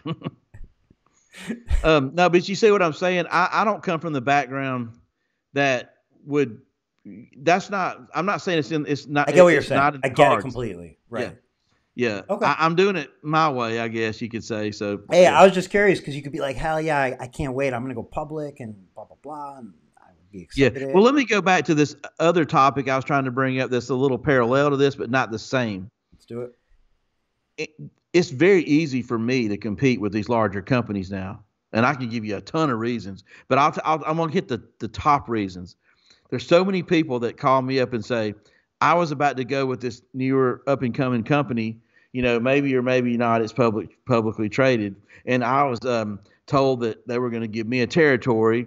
And then they found out I detailed cars. And then they said, oh, well, you got to do another $1,500 buy-in and buy all our detail equipment. And, if you don't go all in, then we're not going to have you at all. Yeah. And then this guy calls me up and says, are you going to make me buy any detail equipment? No. Are you going to have a minimum buy-in? No. Well, and then the guy placed like a $8,000 or $9,000 order with me. I'm like, okay, it was real easy for me to get that account, and I'm happy to have it. I know these larger corporate business models have lots of things going on. Things they do are black and white. A lot of them aren't really online for the public. It depends on the one. I think it's a small enough industry, and there's a couple outliers in there to where, one of the comments was, um, was when businesses get too big, they start not caring about customers anymore.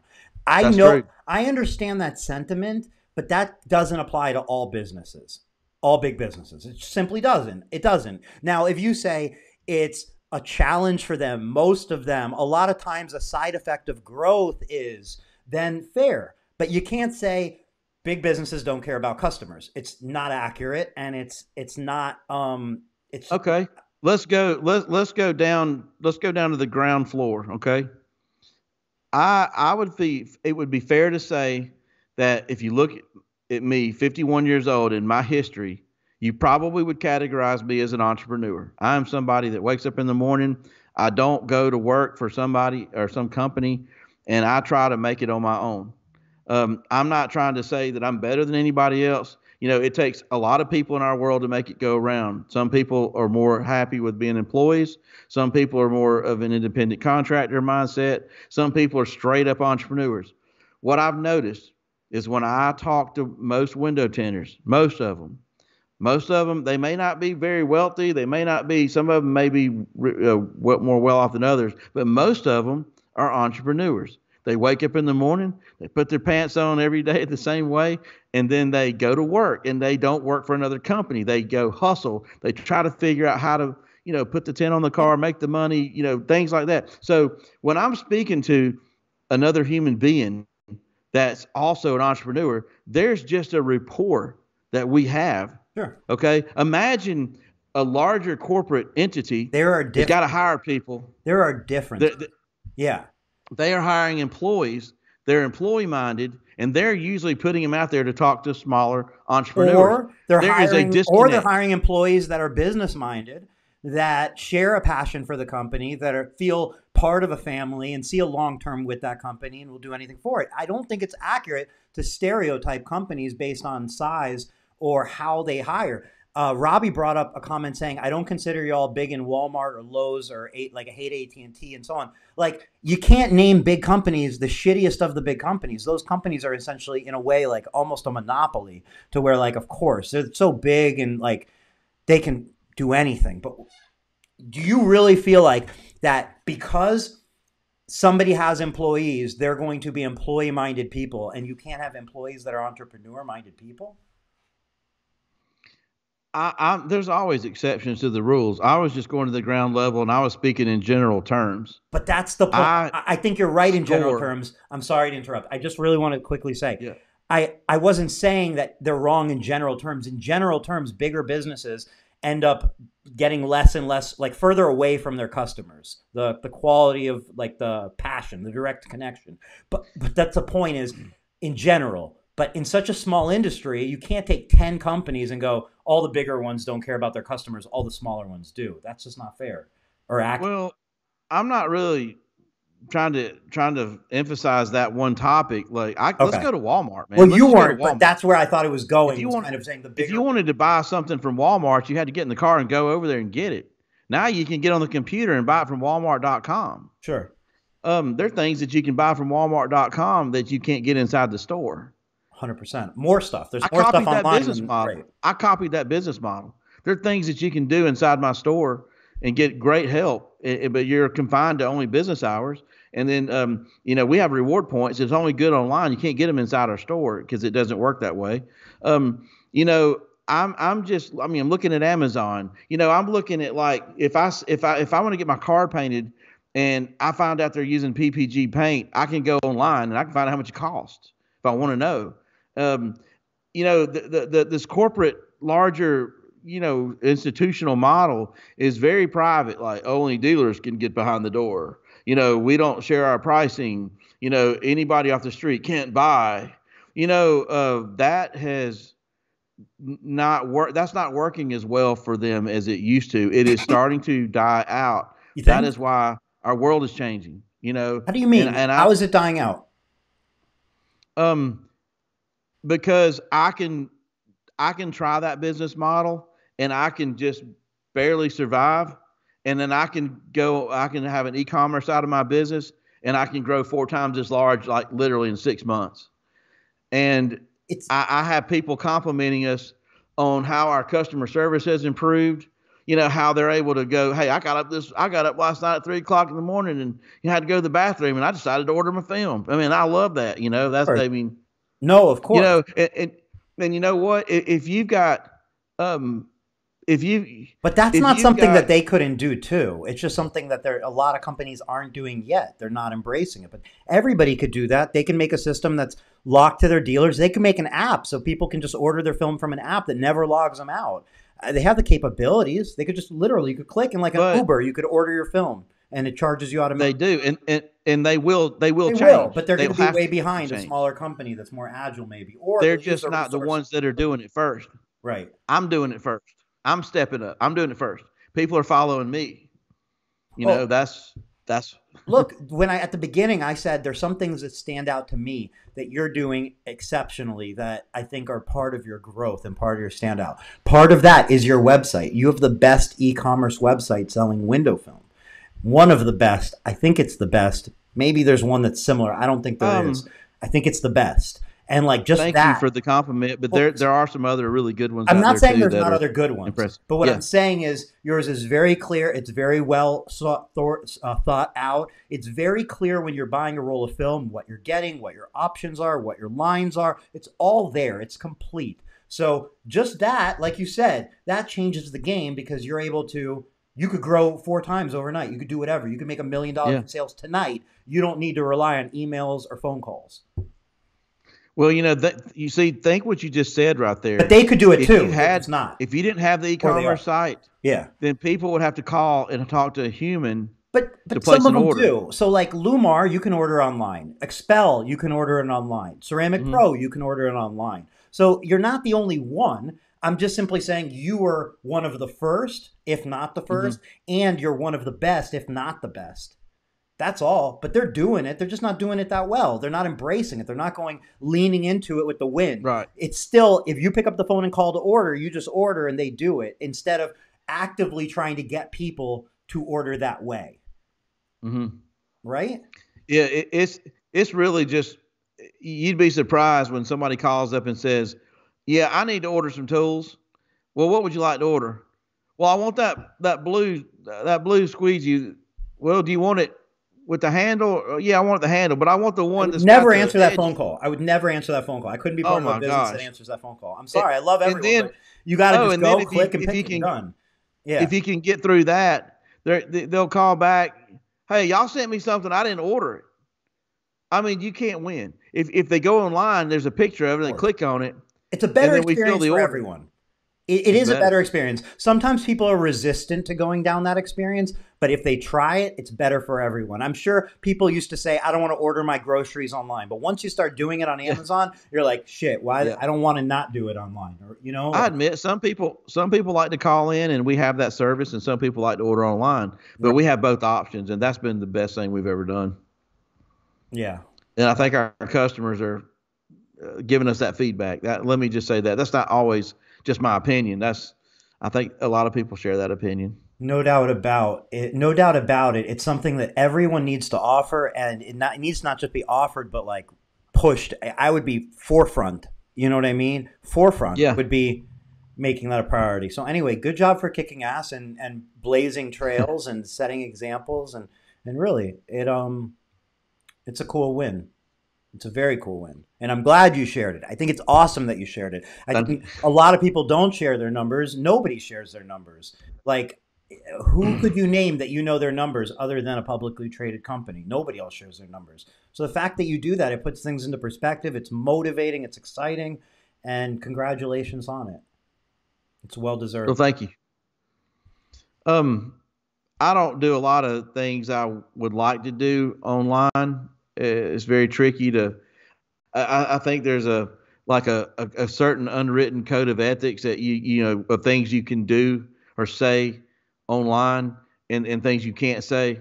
But when people privately discuss things in person, without an audience, I think that there's a lot more that can be discussed, or exchanges you can have with people back and forth, and so I'm real careful.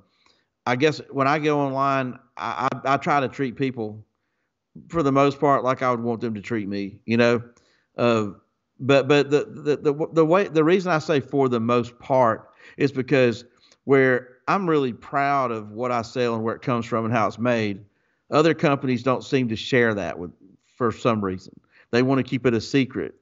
They want to, not talk about the construction of the film or explain how it works. I know some companies right now that buy, a roll of film for $75 that's carbon and turn around and double their money on it. And the company they buy from would sell to anybody that called them for the same price that they buy from. You see what I'm saying? But so I guess it's imperative that they keep that a secret. If the word got out where they're getting their film and they could get it for half price, I think it would hurt their business tremendously. I So think they think it would I'm hurt not their gonna. business tremendously, but I don't think it would. You know what I think it's comparable to? I think it's comparable to tint shops not wanting customers to know how much their tint costs, the material cost, and then you saying, well, with Flexfilm, it doesn't matter. That's actually an advantage for us because it's just like painting your car. You're not going to care how much the paint costs for painting your car. Like, you're not going to go do it yourself. I think it's a very comparable thing to where manufacturers may think if somebody knows that this is similar or it's coming from this place, that's going to hurt us, or that they could get a different brand but similar film, it's going to hurt us. But I don't think in reality it's going to in most cases. I don't think it will. I don't think if you told me, and we're going to play make believe, but if you told me that hypothetically that you could get the same film as 3M, just to throw 3M because they're a big name, we haven't talked about them. Yeah, but yeah, you could get it called, Frederick's Window Film, and it's in a box that's called Frederick's Window Film and so on, and it's a third of the price. If I have the opportunity to get the 3M, there's no chance. If I'm a 3M dealer, there's no chance if I found that out, I'd be like, fuck this, I'm moving over to Frederick's because it's the same stuff. There's no way, even for a third of the price. And I feel like if we go back 15 years ago, shops were known by the brand of film that they carried. If we go current, back to maybe about 5 years ago, 6 years ago, I'd say the trend really started to where people moved to, hey, I might carry two brands, which was a kind of like a little like not normal. And now it's like kind of normal. Like, hey, I may carry multiple products and whatever. And right now, so sorry, I'm long-winded in this. If we go back 15 years, it was, hey, I'm a Lumar shop. I'm a 3M shop. If we go to current, I'm a Eric's window tint shop. I carry a bunch of brands, but you're getting my shop, my quality. These are the brands that I carry. And I think that if I was dropped onto this planet right now, ready to open a window film company, personally, I would want to go now, currently, the opposite direction. And I would go, can I be a 3M shop? Can I be an Expel shop? Can I paint it yellow and only put an Expel shop? I want to be named Expel. I don't even want my name Eric in here. I don't want to be shit about it, because to me, that's the way now you'll stand out and have more credibility, because now you'd say, if I'm looking for a Flexfilm dealer, right, and there's 3 in my area, and one of them's called Flexfilm, and it's all Flexfilmed out. The other ones are called Bob's and Bill's, and they carry Flexfilm. If I'm looking for Flexfilm, I'm going to the one that's looks like the corporate store. Like, I'm not going to the one like here's the thing. Do you buy your Krispy Kreme donuts from Krispy Kreme, or do you get them from the supermarket? You want to get them from Krispy Kreme whenever possible. I prefer to get them from Krispy Kreme, but sometimes I just get desperate and have to do what I got to do. Of course. But that's what I'm saying. I think now the advantage, if we were going to start today and race forward, I would want to align myself as closely with the brand as they would have let me, because I think moving forward, that's going to be the standout for if the brand has the recognition to draw the customers. What do you think? Yeah. I'm swinging from here to doing like... No. Most people buy the film based on the brand rather than the film itself. That's why you can find companies that have good film with excellent marketing that become number one, rather than some companies that have the best film with marginal marketing. They're not using. Can I stop you there? Because you might as well use names. When you say best, a great film and the best film, I feel like those words have to be defined before window tint. You can never just say it's the best tint, because I don't think anybody, if I you was said everybody write down what's best, nobody would write the same thing. Like as far as description of why. What do you mean by that? right. Well, if I was looking at a company that was selling a good film, and I knew that it was a deep dive Gen 3, and I was looking at a smaller company selling a deep dive Gen 4, but smaller, struggling, just barely making it. But the bigger company, was more notorious, because of their brand and how long they've been around and how much money they put into marketing. If somebody says, well, if that company doesn't have as good a film as the smaller company, then why do they sell more film? I could contribute it, but primarily to marketing and less to the quality of the film. But you said when it doesn't have as good of a film. What do you mean by good? If we're saying good or great, are we talking warranty? Are we talking look? Are we only talking heat rejection? Are we Well, talking points on everything?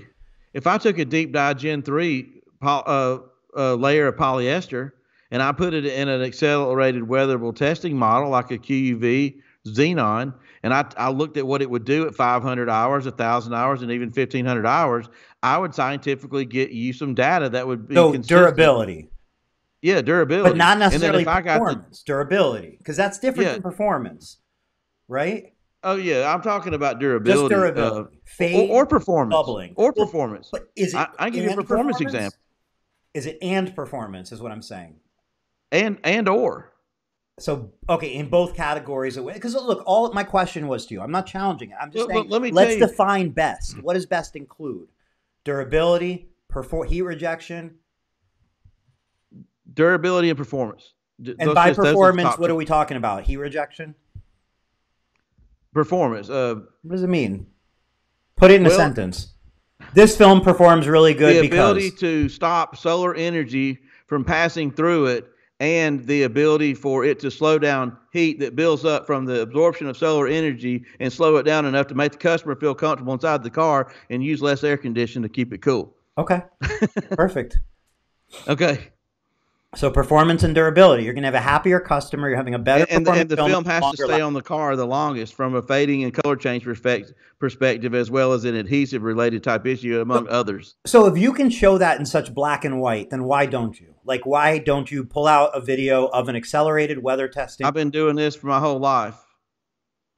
What do you mean? I've got it all, man. I soak film in solvents. I do heat lamp demonstrations with heat sheets. I can show results of QUV testing. I can show you But what I'm specs. I saying can is, show why you. not? Why isn't there a video of, hey, today I'm Ralph, or here I am, I'm Ralph, and here's an accelerated weather. I haven't seen one video of an accelerated weather testing by anybody ever. In my, Why don't you go back in my YouTube channel and look at some of my earlier but are videos? you doing comparisons or accelerated weather testing? I was just demonstrating the machine and showing what it does and how it works. But that's what well, okay. But here's what I'm saying. You Yeah, said best and better and best, like as if it's yeah. black and white. I can throw it on the machine, you said, and so on. I'm just simply saying, why don't you make a freaking video like that? Why is there no video like that? Show the machine, it's a time lapse, one clip or whatever, and here it is at this date, this date, this date, this date. And here it is, Man, uh, can I put a link to the video where I do that? I mean, like I've got them. What machine did you use in the video before you say that? I didn't. I was doing more. Use one. I That's what did I'm more saying. performance. Go I ahead. did performance testing, and I showed one film compared to another, and which one would actually slow down heat the best. With a heat box. Um, what's that? With a heat box. Yeah, heat box.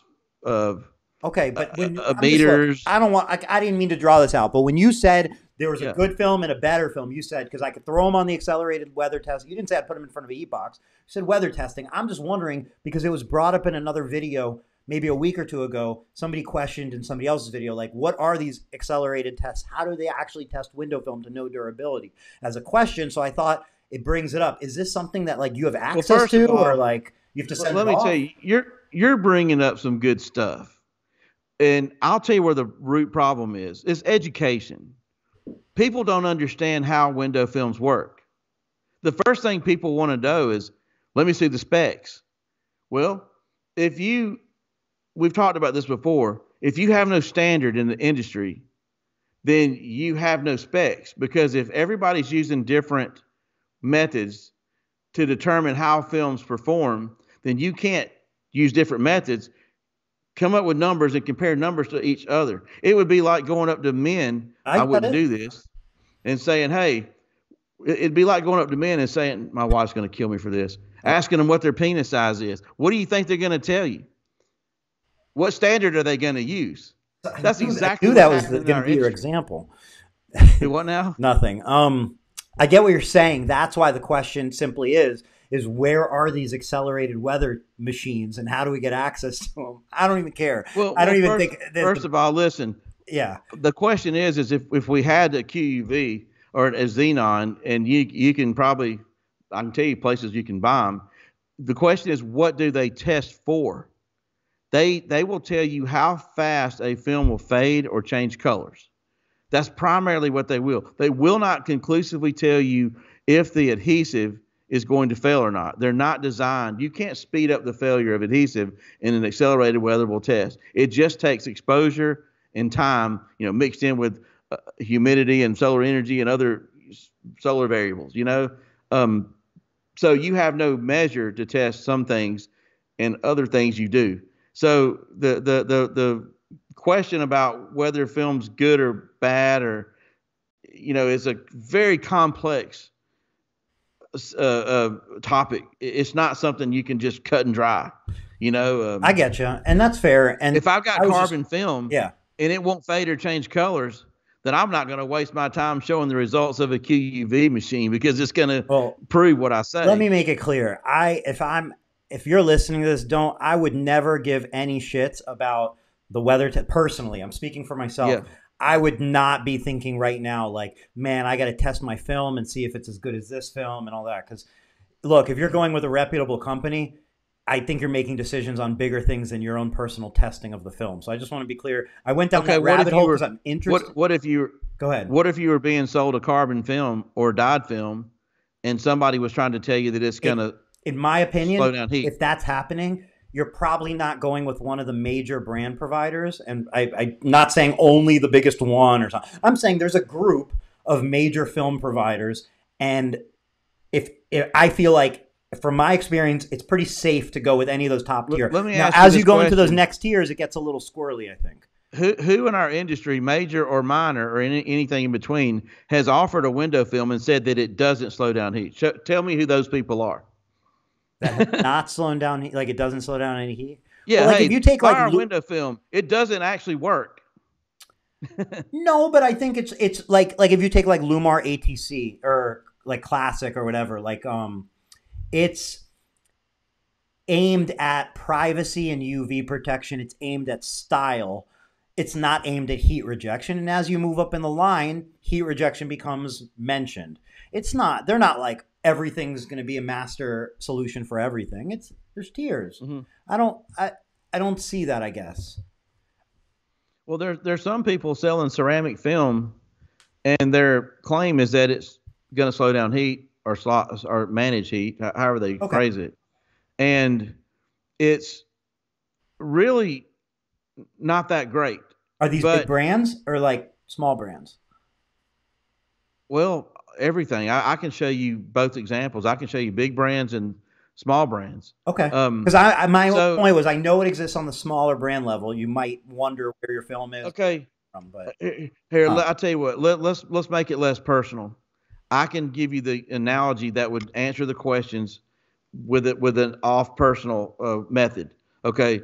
Let's say I'm selling T-shirts, and I tell you that if you wear this T-shirt and you go out on the beach today, you're not going to get a sunburn because we're going to be able to stop energy that comes from the sun. I get what you're saying. Yeah. Okay, but what if you were told that I've got a T-shirt that not only will protect you from some bad stuff from the sun, but it'll also stop a bullet. Okay, now we've put Kevlar. We put Kevlar in this shirt, and it's pretty thick and heavy. And I mean, I know it's hot to wear, but let me shoot you with a .38 pistol, and I promise you, it ain't gonna go through it. Okay. But now if you want this, you're gonna pay a little more money than the T-shirt because of the value it brings. It stops bullets. Of course. I'm not selling it to you because it's more fashionable. I promise. It's just gonna, give you what the T-shirt gives you and more. But then there are people who are selling T-shirts that are saying, hey, this thing does stop bullets. Trust us. I mean, everybody knows it stops bullets, but it's actually a T-shirt, and they're selling it, and they're getting away with it because nobody's testing it. Nobody's really, But that comes to knows light how to test it. eventually. That you can't go forever like that, right? It comes to light on its own. Like, Say that again. doesn't it come to light on its own when people make false claims that just like eventually? I think eventually it does, but most of the time it's not. Let me test you then. So, company A over here says they sell ceramic film, and the reason you should pay more for it is because it makes you feel better and it slows down heat. Are we talking about consumer How are to you dealer gonna or dealer? How are you gonna test that? Are you talking as a What? consumer, as a tint shop? Any way you want. You can be the consumer if But you who's want. You being can be the lied to? dealer. I don't care. Is what I'm confused at. You're saying that manufacturers are lying to dealers, or dealers are lying to tint customers? I call it the perpetuating lie. I think that the dealers are inadvertently lying to customers because they've been told by the distributors that the film actually is ceramic and it'll actually block out heat. But even if the tinter seems to know the truth because they put their hand in front of it, they seem to perpetuate the lie because they like the way it shrinks because they know it's a dyed film and everybody's winning because it's cheap. This is and they get it on a car. Yeah, if we can't talk about, I don't know that we should talk about specific brands, but without talking about brands, it just feels like I'm not saying conspiracy theory, but like it makes you like wonder, but not know who. Let's talk about my brand. Let's talk I want to talk about another brand. brand. I have another brand I have a question for you about, though. Okay. Can we throw in like a random brand? Flexfilm. Okay, let's talk about Flexfilm. Go ahead. I own Flexfilm. It's epidemic. You went muted. Use our heat box. Okay, put our NanoFlex slides on there. Show the customer you want ceramic. You're going to feel this, and they'll put another product of ours on the car that's not that product. And you know what? It's not just Flexfilm. It's happening everywhere. It's epidemic. Epidemic. You spell it. I don't even know how to spell that word. Epidemic. It's bad. I'm not over here trying to be a crybaby. I'm just saying that a lot of people have figured out, hey, we'll use this heat lamp demonstration. We'll sell it, but we'll put what we like on it because it's going to work better for us. And nobody's going to call us out on it because how are you going to call them out? I mean, do you think the customer's going to come back and say, fellas, I've put this broad spectrum, solar spectrometer on the tin, and I'm having trouble with the readings here. And they're not going to do it, man. No. I mean, a lot of, but you see the evidence. You hear customers all the time. You even hear dealers complaining about it. We've been using brand X, and we've been putting it on cars, and customers are complaining about it. They say it don't feel like it's working. I don't see that a lot, though. Where do you hear it? Like, you're saying it, like, I'm just saying. I wake up every day and answer the phone all day long, and I listen to these guys complain about it. Okay, that's fair because I don't know the phone. But I'm in the position to do that. It's not a very common thing on Facebook where people are like, hey, I'm using this film, but it's not really working. What do y'all think? Somebody on Facebook is saying, hey, I'm a window tinter. I'm on Window Film Revolution. I'm using brand X, and I think the film that I use sucks. They're not going to say that. No, but they'll say it to me privately. Like, I don't, like, I had a customer tell me it wasn't working or stuff like that. What would you recommend? Like, if that was happening all the time, people would definitely ask it. And they're not going to be like, my film sucks. They're going to be like, what do you do when? Okay. You know what I mean? Hey, let's just solve the problem right now. I know how to solve the problem. There's no problem. We can talk about it. If you learn how ceramic film works, then you'll know if you're getting a crappy film or not. And if you choose to use a crappy film that doesn't work and you know how it works, that's on you. But if you're being told that the film works and you don't know how to figure out if they're right or wrong, then you need education, okay? And so many people, they get a ceramic film. The first big mistake they make is they put a meter on it, okay? And they look at the specs on it. Those are the first two biggest mistakes because they sit there and say, well, look at the IR. This is a 97% IR film. Okay. You're telling me it stops not 97% of the IR from passing through. Okay. But how do you know it works? How can you prove just because it's good with IR, just because they've used some chemical technology in it, that keeps energy from passing through it? I don't think it's on the dealer to prove it. Like, it's, I feel like it's not, it's not even like in the dealer's like toolbox to have to prove the brand. Like that's part of why they're buying the film is the trust in the brand. Like I've never like I don't like I can't think of an analogy, but like where is somebody buying a product and also putting it to like this test? I got 2 cars. Yeah. They both have 500 horsepower, and I'm trying to convince you that I want to race both of them, and I want you to tell me based on the fact that they have 500 horsepower, which one's going to win. I heard you know the answer. Huh? We've done this analogy before. I get what you're saying. I feel like we're kind of not even clearly defined as to what we're trying to talk about here. So, like, in a way, because it's complex. What? It's complex. It's very complex.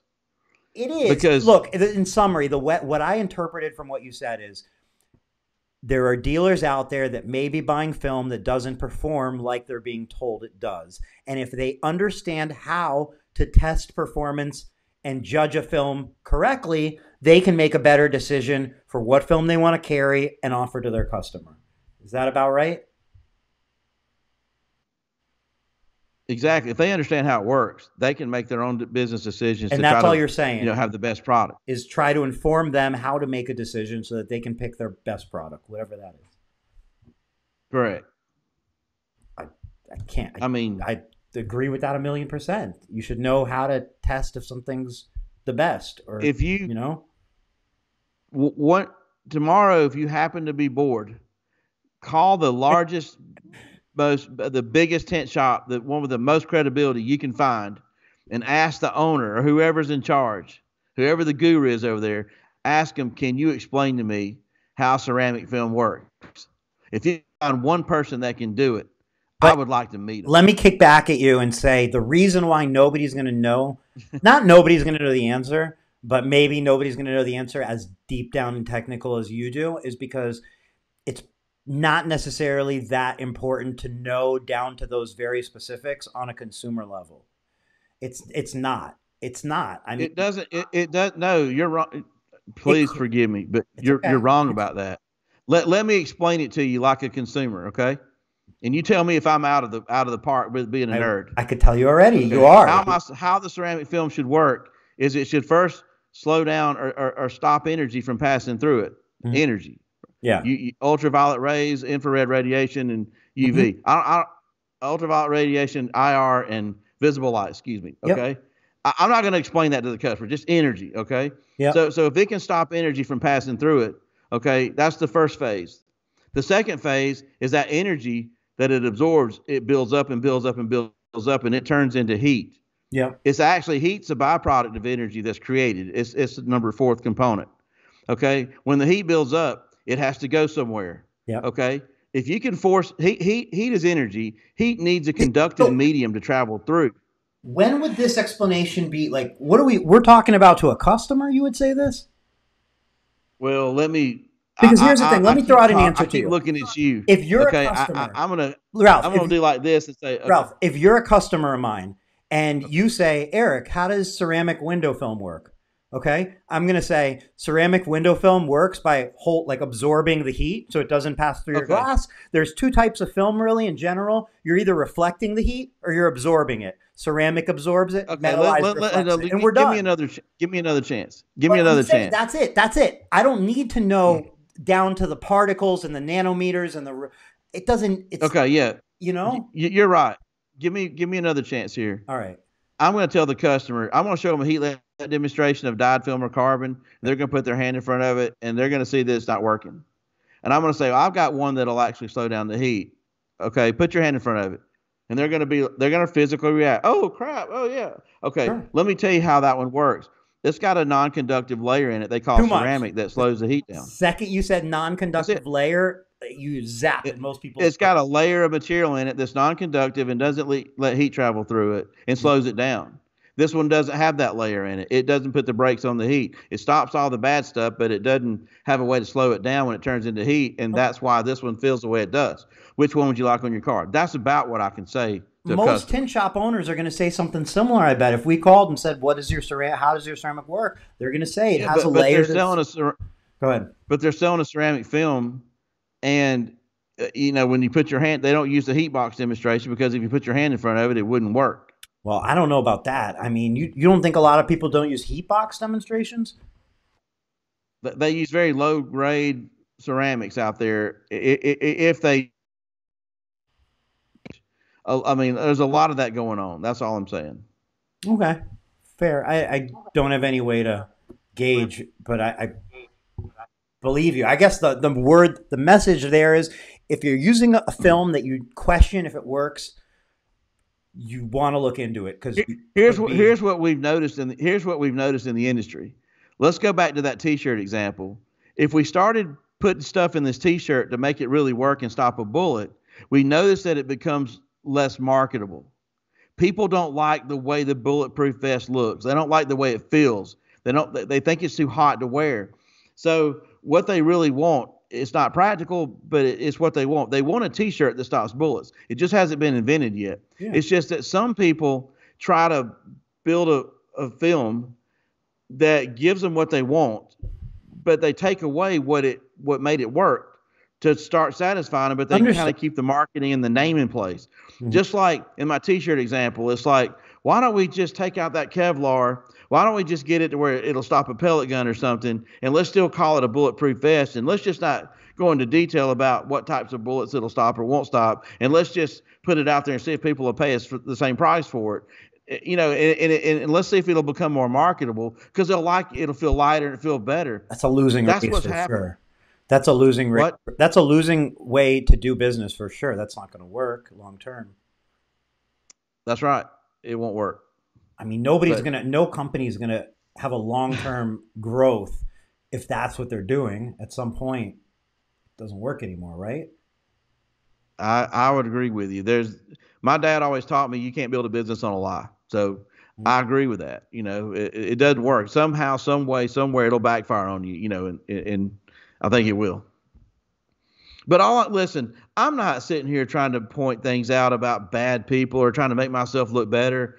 All I want to do is educate people so we don't have this problem. Don't buy film from me if you don't like me, or I'm not trying to get sales up on this. Okay. I'm just trying to say, look, I'm going to keep making these videos. I'm going to keep showing how this stuff works and which ones work and which ones don't, so that, people that are dishonest and they're out there. Hopefully there's not as many as that there should be, but that's how you fight back. You outsmart them. You fight back with education. And, even bring it to the consumer level the best you can. And that way, education keeps everybody honest. I wish we had a standard. I wish somebody somehow, some way would come up with a standard that everybody would go by and we could use it. And then we would know which films outperformed others and not based on different standards and opinions. I agree. I agree. I think, go ahead. No, go ahead. No, I was just waiting for you to add to it. I agree completely. And one of the things, Bob actually brought up was Bob Bruder. I don't know if you've seen his new podcast, B+, All Things Window Film. I don't know if you're keeping up. But, like you just said, and something he mentioned, like there is a need for an organization. There is a need for independent, like some sort of testing that everybody can agree on. Maybe, if it matters. Maybe. I don't know. But I feel like, look, whether testing is an important part of that, there's a need for an organization. And I feel let down by the IWFA, International Window Film Association, IWFA. And I feel like there's got to be something new coming. It's going to have to. Can I tell you why you? Go ahead. If you're thinking about automotive film, I'm thinking about everything. Why you're let down by the IWFA. The IWFA, I would say, I don't want to bash them. I think not bashing. Overall, yeah. No, I know you're not bashing them. I didn't mean to say that, but I don't want to. I wouldn't bash them because I think they're doing the best they can with what resources they have to work with. But I do believe they are definitely more of a flat glass advocate. They're not doing a lot in the automotive side of the industry. Could you? But I'm not really sure what they can do either. Do you know what they're doing? Because you mentioned flat glass, and only if you know. But do you know like what they're doing in the flat glass side of things? I'm not a big flat glass guy, and I wouldn't be able to like tell you Just what they're anything. doing. Anything, because you just said that they're more of a flat glass thing than automotive. Can you tell me anything that Yeah, they're doing absolutely. the best they can with their limited Please, resources? Tell me please what let me that is. elaborate on that. Tell me Oh, I what that got is. this. Okay, go ahead. Okay, the flat glass side of our industry is tied to the government, and this is not a conspiracy theory or anything crazy. It's just that there's been instances where the government will allow for rebates, Right. for people using energy efficient products or Yep. going green or however you want to express it. And anytime you tie government, vouchers or tax credits to a product, then you have to have some sort of a, a media, a standard. You have to have some way to evaluate the product to see who gets what, with the credits. So that is being done in the flat glass industry. Therefore, that's why we are going to find a standard. That's why we're going to find an International Window Film Association tied to that standard. The NFRC, is the American standard. The ISO 9000 is the Asian standard. The EN I'm just 450 European. curious if you know of any, because like I understand that all those standards have been established in the past, and like I think anytime there's a rebate, it's a huge thing. Like it really does get the market buzzing for like tint. Like residential commercial markets Yeah. like skyrocket whenever there's a rebate in an area. My question simply, I'm not saying there's not. I'm just saying in the last few years, is there a proactive effort to get those rebates passed, or are they just rebates that come about based on standards that have been established years ago? I'm just saying anything I now. honestly, And I'm just asking because if there yeah, is, it shouldn't be I behind don't the know. scenes. It should be like it should be acknowledged and appreciated and celebrated. But I can't find it. I got some information from them one time that prompted me to do some research.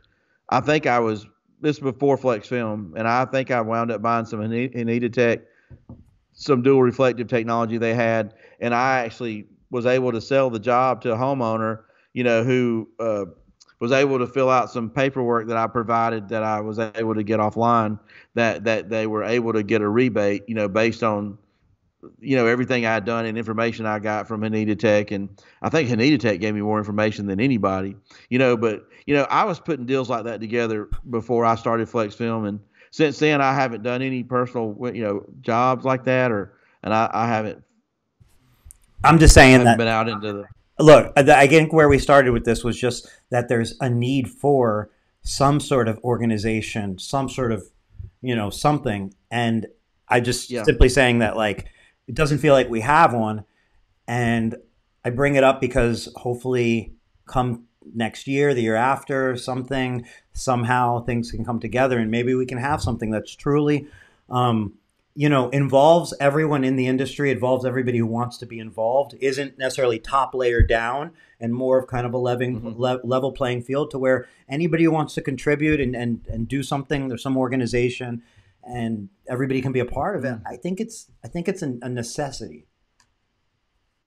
Like I think it Yeah. has to happen, and I try to bring it up not because I enjoy, like I never want to like put anybody down or call anybody out, but simply if there's things that are happening that I'm not aware of, let's bring it up because I'd love to hear about it, and that way everybody can know about it. And if it's not, then by bringing it up, hopefully it prods some sort of movement to it happening Well, let me now tell by you the someone. movement. Hmm. Let me tell you the more logical movement that I've been advocating for years. And I think it's really the only thing that I know of right now that can But rescue the industry. tell me. Sorry, Cody made a comment. I want to pause real quick. He said Okay. March 12th, IWFA posted about a tax credit. Them posting about a tax credit doesn't mean that they're involved in it. So, like sharing something, I'm just saying, Yeah. doesn't mean anything. So, I'm not talking about like, oh, they posted about it. That's great that they're talking about it. And I just want and to know if that they're would be, responsible for it. Yeah, of and again, that would be in reference to a flat glass film, not an automotive film, of course. course. But I'm talking more automotive, because that's where we have no standards. So it seems more realistic to me and more feasible to educate individuals, dealers, to learn how to evaluate their window films so they can get a better idea of what the real picture is on what they can do and can't do. And it's real simple. I advocate the EDTM beam splitter that they have. I think it's the 24 2450 or 20, whatever the model. I have to go look it up. And it's a broad spectrum meter that meters everything up to 1700 nanometers. And by not metering all the way out to 24 to 2500 nanometers, it supposedly could be not accurate up to about 3% because of the missing in data. But for the money of right at or under $1,000, I know everybody can't swing that, but I'm struggling to do that. That would give everybody an idea of the energy transmission part of the equation. And then phase two would be if you have a ceramic or the film has something non-conductive in it that's designed to slow heat down, put it on a piece of glass, put a heat box in front of it, and put your hand in front of it. Your hand will tell you the level or its ability to slow down heat. The meter will tell you its ability, to stop energy from passing through. It'll give you transmission data. And so that's like having information on the suspension and the horsepower combined. Like I know I gave you this example last time about the Corvette and the Camaro. It makes a big difference because I think the Corvette would beat the Camaro because it's got a better suspension design, and they may have the same horsepower. Some window films may have the same energy transmission capabilities, but one may have a superior non-conductive coating that slows heat down where the other one doesn't have a very good one at all. And makes a huge difference in the overall performance, and I think these types of discrepancies would be exposed. Those problems would be solved. And then, of course, the dealers would know which films, were compared to other films and how they fare, with this method. And it would be very accurate, That's the best way I have right now. Okay. Well, yeah, I mean, because the next film, they'd use the same meter. It'd be the same meter, and then they'd use the same hand. And they would get the same, right. You can't beat that. Right. That's just my opinion. No, and it's accurate. I think part of like the two things we're kind of talking about are like the need for testing to make sure that the claims that a company puts out, it's not so much about making a best, because at least in my opinion, because they're like best, there's different factors. You can decide which is best later on, but it's about, I think, making sure that whatever claims a company makes on their product are accurate. Is that kind of where I feel like an organization, one thing that an organization could do, one thing. But let me be kind of fair. Let's be fair to these dealers. I'm one of the dealers. If you're in an environment or an industry where there is no standard, but you're trying your best to display the performance value of your film through specs, and you're trying to somehow communicate to them, how your film's going to slow heat down, then you have to tell them to the best of your ability what you think that it does with numbers. You have to represent it somehow, and you have to disclose or should disclose how you came up with those numbers. Now, are you going to be aggressive? Are you going to be biased in how you present that? Of course you are, but you can't necessarily say those people that are doing what they do are being dishonest, or they're trying to be liars or cheaters, because they're doing the best they can to give you information that will help you make a buying decision from the most honest perspective they know how, but yet being a little biased and being a little aggressive, which is, I don't think there's anything wrong with that. And I will cite 3M, not to put them down, but to bring them up. They are examples of this theory or phenomenon, because they said, hey, we're going to show you some numbers that represent, how our film works on an angle, because you're going to put that film on a car. The window is at an angle this way to the sun. So we're going to try to show you data that represents how it's going to work on that angle. And so, yeah, those numbers are going to go up. They're going to look better because that angle helps that out. But, somebody somewhere could bash them and say, well, they're being dishonest because they're putting their films on angles and it's making their numbers look better. Or somebody could say, hey, praise to 3M because they're showing people what their film really does on real life angles, but because there's no standard, you're going to get opinions. Because there's no standard, you're going to get different values, numbers. And you know that's where the confusion could be. Even when somebody like 3M has great intentions and they're trying to help the industry to try to show people what their film can do. That's just it's just it is what it is. It just is what it is, you know. So just trying to save a little face there on how these people are conducting themselves without making everybody look like they're bad people and trying to be dishonest. Yeah. Well, But there's, yet pointing out a weakness in the industry, you know. I mean, there's always room for a tad bit of regulation. You know what I mean? It's safe to eat food because they had to be up to certain standards, and you Yeah. know, tint isn't food, but I get it. I get it.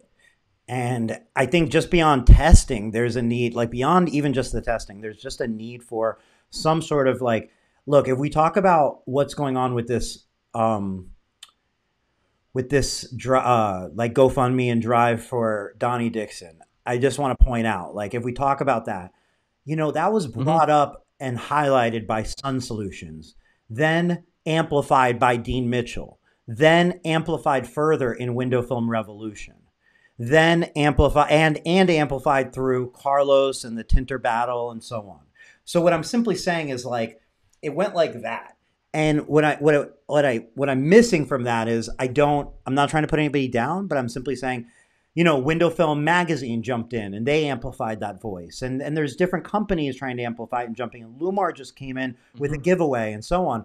But the people that Cody mentioned, I don't remember hearing from them. And I'm not saying that what I'm trying to get at is there's no like in our industry, if it wasn't for Sun Solutions, it may have not reached Dean. If it wasn't for Revolution, people may not have come together. Or, you know, if it wasn't for what Carlos was doing with the Tintertainment and the Tinter battle. So what I'm simply saying is, I feel like some sort of body for the industry, even beyond testing, is necessary just to meet and take head-on challenges that the community faces. Those challenges could be laws changing in their state.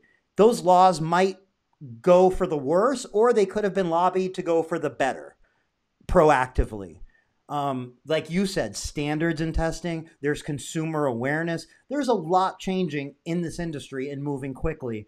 And there's no board. There's no, like, I'm not saying there's no community, because there is a community. We see it developing better and better. Now there's a freaking amazing, it's a family. But I think some more structure to that would only benefit the industry. And that's why I said I call out IWFA, because ideally they step up to it. They take that word and they go, you're right. And they kick ass with it. They continue to be that organization. Or it's simply going to say somebody as a group are going to say, you know what, it's time something gets started. And then we forget about those 4 letters over time. Or they say, now there's a reason to step it up. Do you know what I mean? Like, there's no Michael Jordan without the rest of the NBA. Right. There doesn't exist, right? So, like, I'm just saying, it feels to me like that organization is a victim of its lack of competition, or there's nobody else. There was nothing else pushing it. So it just... That's only how I feel, and I hope I'm wrong, and I hope there's a lot going on behind the scenes. Because if there is, then I want everybody to know about it, and because I think everybody's money should go to being an IWFA member, and they should support it. Everybody should, if those things are happening behind the scenes. And if they're not happening behind the scenes, then in my opinion, if nothing's happening, there should be no money going there. And I'm just saying it should be what it is. And I feel like it's cloudy. It's cloudy, and there's no reason for it to be cloudy. We only have, a few years to live, 20 years, 40 years, 60 years, whatever we got. If you're 20 right now, you maybe have 80 years, 100 years, whatever it is. What I'm saying is, let's make the best of these years. Let's grab them by the fucking horns and do something the most we can with this industry, so people don't get forgotten and things don't get forgotten and so on. That's all. I'm not trying to pick. Just saying. Anyway, can I ask you about another brand? It's kind of a faux pas, I think, but I'm curious if you know anything. I trust in you that you'll be unbiased and honest. I promise I will. I'll give it my best shot. All right. Ceramic Pro came out with Cavacho window film maybe a couple months ago. Hmm. They're doing some training programs. You see some roles here and there, some test roles. People are asking what about it and so on. Is there anything that you know about it? Good, bad, beautiful, anything. Just because I don't think there's a lot of Um, window film knowledge out there about the film. There's not a lot of tint talk about that. well, I've I can't tell you with any certainty because what I would say would be hearsay. Okay. But I have had some credible sources tell me what the film was, where it's manufactured. But let's just. I'm not picking on this company per se, but let me tell you how I would approach that question if it were asked about any other brand. Okay. A brand is always curious to me because is this brand actually making the film, and if so, what level are they involved with the manufacturing of the film? Sometimes a brand can just be a marketing company, like me. I'm Flexfilm. Right. I don't make any film I sell, and so I have a supplier, and they make it for me.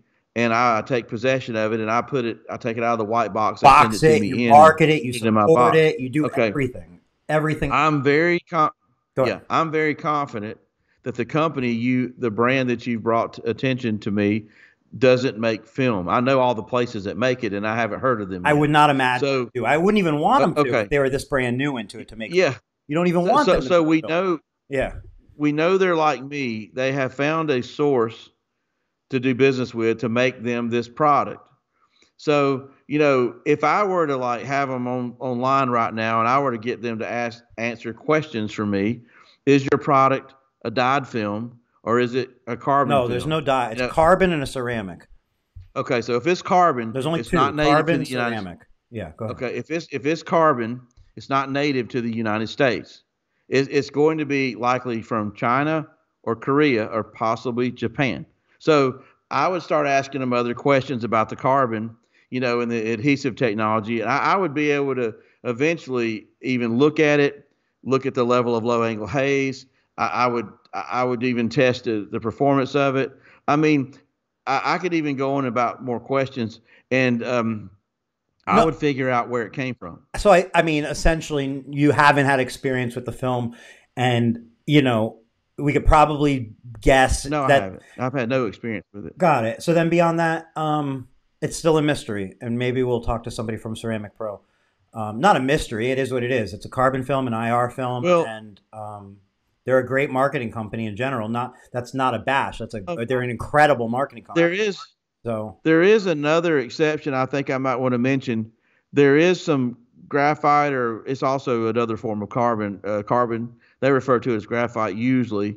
That comes out of Israel, and that would company, that be was Hanita?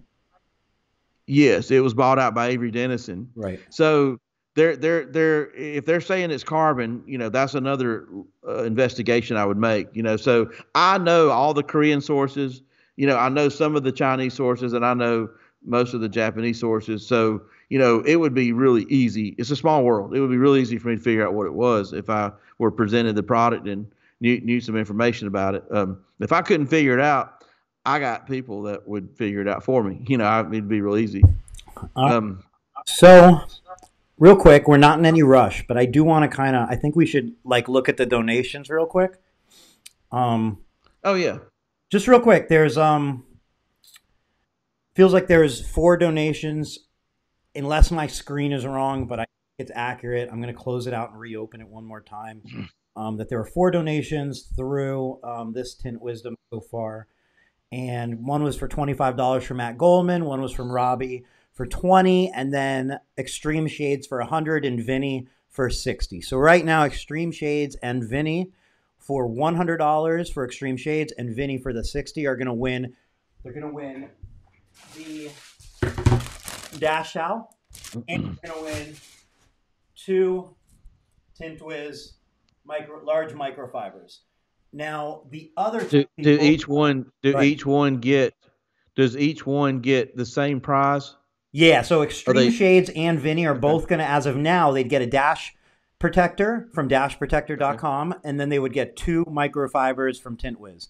Now, Cool. Robbie and Matt Goldman are in second and third, or whatever. They're third and fourth. They'll still both get 2 microfiber Tint Wiz towels. Now, what this means is there's 6 more opportunities just to be one of the winners. So if 6 people all donate $1 right now, they would essentially all win 20 or 2 microfibers each. So what I'm saying is if you go in there right now and donate $5 or $10, you're almost guaranteed to get 2 microfibers for that donation. I'm just saying. Yeah, but don't be that guy that's going to just donate $1. You got to be at least $5 or $10, because it's for a good cause. I hope that went unsaid. But these towels sell for $20 each, so it's a $40 value. So if you put in 5, you put in 10, you put in 20, you're still getting a deal. And you're guaranteed to win as of now with any donation. So I'm going to put that link real quick in there, and then let's carry on. Are there anybody else asking any more questions? I can't see the comments. I put the link in there for the GoFundMe again. So somebody asked, what is going to be your name at the Tinter battle? Because, like everybody has like a name. I'm sure that, between Dean and Rick and well, I'll tell you what Rick had in mind. They're going to have to acclimate me into this, how this works. Well, Rick had you pinned at Ralph-O-Matic. Let me find it. That's what he calls me. You're Ralph-O-Matic. So you're Ralph-O-Matic and yet to be announced. So it's Ralph-O-Matic and yet to be announced versus Billy Badass Ellis and Carlos in Texas. So are you going to be Ralph-O-Matic, or does anybody have any suggestions for good names for Ralph? I like the Billy I want a name like Billy Badass or something. That makes Billy Badass, like Mean Dean Mitchell. Like it's so something a little more aggressive than Ralph-O-Matic. It makes me think of a Pez dispenser. The Ralphinator. Ralphinator's a little better. I like that. I don't know, man. I think somebody would have to come up with something. Ralph the Flex Pelt.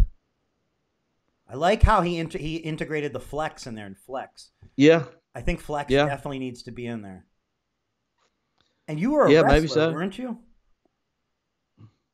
Yeah, I wrestled and all throughout my high school. This adds a whole other element to this battle. Yeah. Yeah. I used to compete in the bench press. That would be a little more in line of the flex, I guess. But I'm not worthy of competing anymore. Would you be Wreck-It Ralph? It was another suggestion. Yeah, if I don't get sued. That's true. That's true. That's very true. You probably couldn't even mention that on Facebook without getting a copyright strike. Probably. You never know. So Dean said he's going to send a free Easy Tint tool to anyone who donates $50 before this is over. So that's a crazy value. So I'm putting a link back to the GoFundMe right now in here. I just, if you're watching this right now, you got to go in there and do a little donation, because there's so much to gain from your good karma that you'll put out there, from helping somebody in the industry, and also in your tool belt. So it's worth it. All right. Is there anything that we have not touched upon that you really wanted to get out today? Still got some time. I got all kind of stuff in my head, but I mean, it is getting.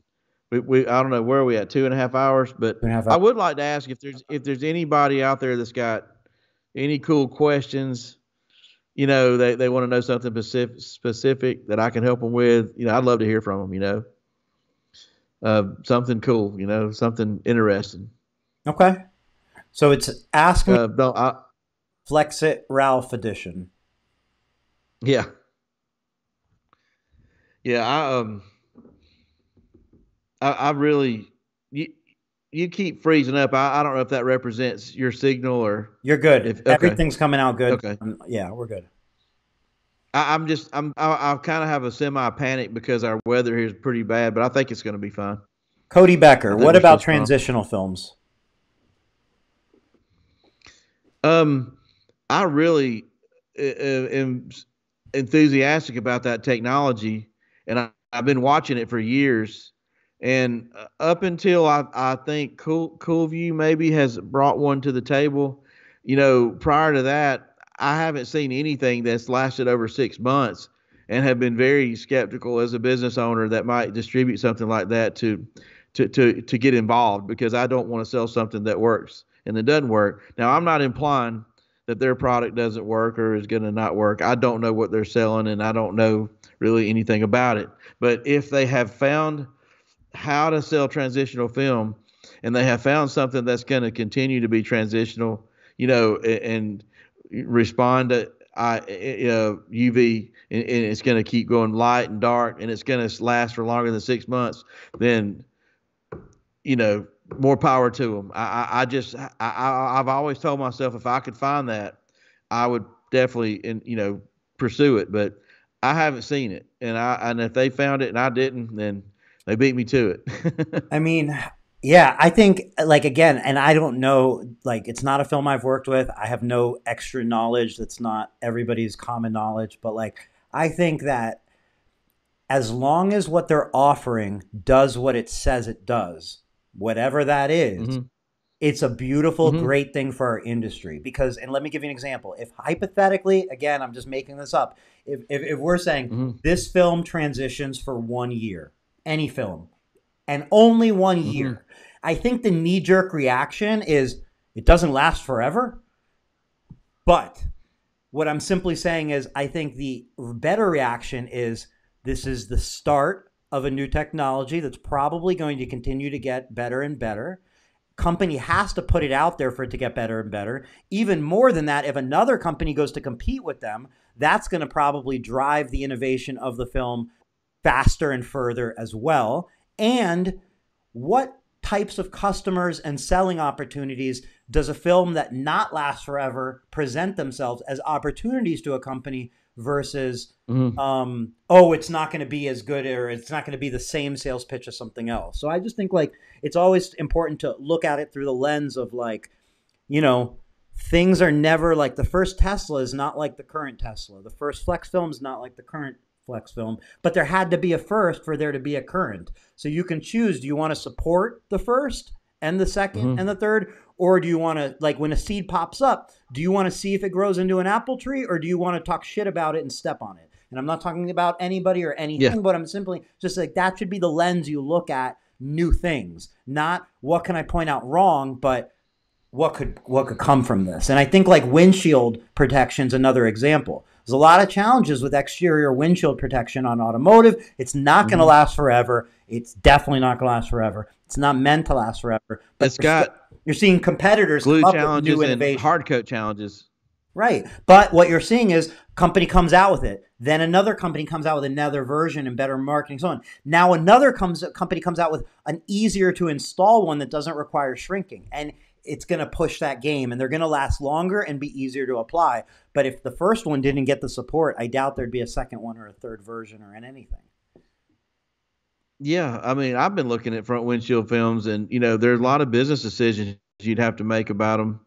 The biggest thing is you've got to get a very special hard coat on there. It's got to be extra thick, and it's got to actually be pliable enough to bend with the substrate it's trying to protect, and it's got to be resistant to the windshield wipers and the dust that gets underneath it and things like that. And then the thickness of it, it's got to be protective, and it's got to be thick enough to actually resist a rock chip. But the thicker you make it, the harder it is to shrink. What if you made one with a really good hard coat and then decided to cut down the thickness of it so it would shrink better? And then your marketing would be, hey, this shrinks better. But you may have given up its ability to actually stop a rock chip. So Your shirt protection. there's a lot of marketing. It's your shirt. Yeah, It's there's a lot of exactly marketing decisions. Yeah. I just know that the Universal Commercial Code says that, I'm not a lawyer, but it says that the product that you sell has to be suitable for its intended purpose.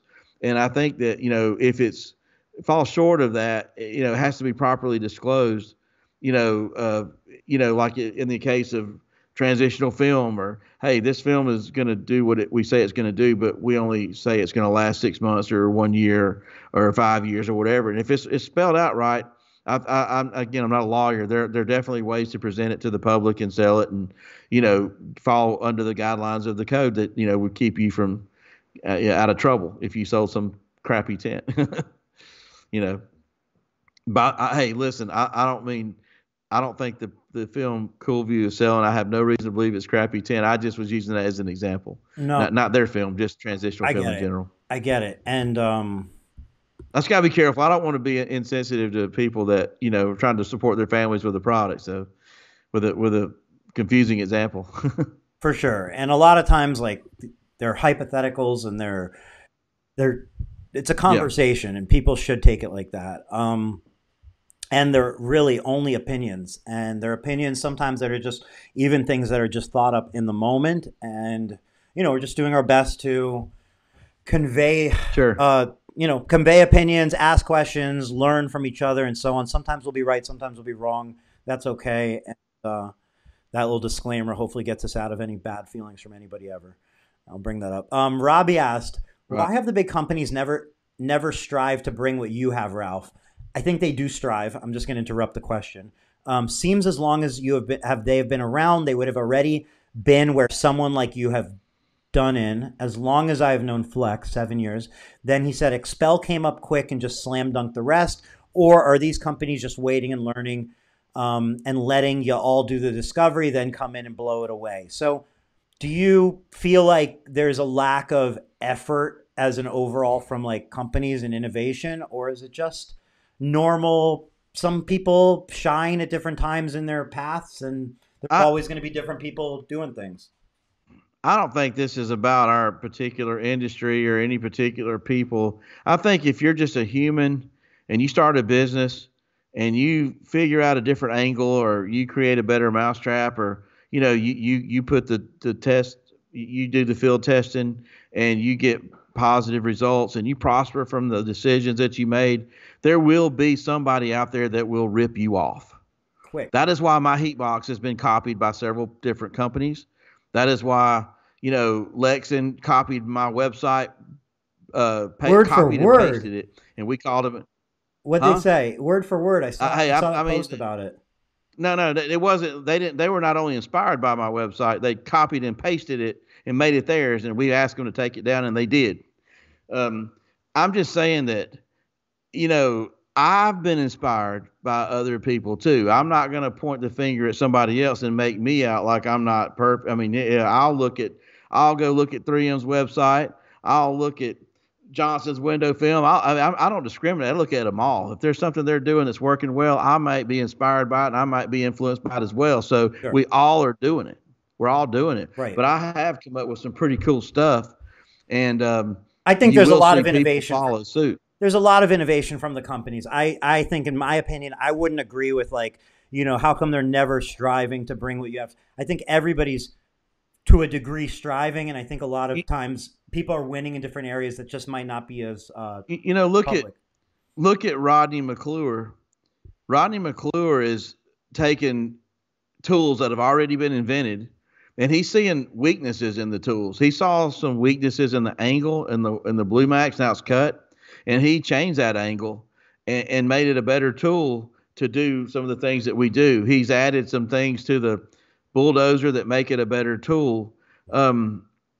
I respect somebody who takes a great idea and even makes it better. Yep. And when Rodney goes out and buys that tool and pays full retail value for it, modifies it, and then resells it, what's wrong with that? I mean, Absolutely nothing. I mean, yeah. Absolutely So nothing. anytime anybody can come up with a better way to do something, and take the bull by the horns, I think that's pretty cool. I do frown upon people just straight up copying other people's good ideas. I'm not the first person who came up with a heat box idea, and I'm not the last, but somebody took my heat box, sent it off, and had it duplicated. That's kind of crappy, man. It's been done by more than one company. Why didn't they just get Go ahead. inspired by the idea and try to make it better, or do something a little different, not just straight up copy it and just spit in my face and say, what are you going to do about it? Yeah. I don't know. I don't like that. I mean, I think, Um, yeah, of course it's not something to be praised, but like, it is what it is because it just pushes things to rise further and whatever. You know what I mean? Like, open book. If you want to copy, you're going to be the dummy who copied. Then be the dummy who copied. Yeah. Nobody wants to be the dummy who copied. You know what I Yeah. mean? Like, Yeah. but you can't do anything about it other than like you can do things about it. But I mean, ultimately, you can't stop the world from copying. You can just react however you want to react. I don't have time to fight those battles. I got other battles that No, are but it more adds important to fuel, fight, you know? doesn't it? Isn't it a little jet fuel in your butt? Like it kind of like It flatters me. It validates me that I'm doing something right. you worked a little harder If after you found out than before you found out, didn't it? It kind of like put a little fire in you, like it turns up the fire just like a degree when you're like, Oh, of course. yeah, Competition is good. It fires me up, and I think it's very critical and necessary to make the whole industry a better place, you know? yeah, Just it is what it is. it is what it is. Um, Well, you want to wrap this up? We'll announce the winners real quick, and then we can. let's do it. Okay, I just want to make sure I'm seeing them all because like I'm pulling it up on my phone. I don't know why I wouldn't see them all. I just don't know how many there are. Um, okay, there's quite a few now. Um, thank you everybody for donating. That's awesome. There's quite a few donations now. So, okay. The first donation, if we're going from most recent to, or from oldest to most recent during this live stream, it was Matt Goldman. And then the newest donation is from Pepe Chamal, OG. And between there are two highest donations. So this is going to be it. Like, this is the winner now. The two highest donations are Extreme Shades and Jared Becker. So those two people graciously donated $100 each. So those two people are going to win dash protectors each. And each of those two people will win two Tint Wiz large microfibers. Now, $50 or more donations to reference Dean Mean Mitchell. Dean the Mean Machine Mitchell, I think. $50 or more. Cody Becker in with 55. David Saro in with 50.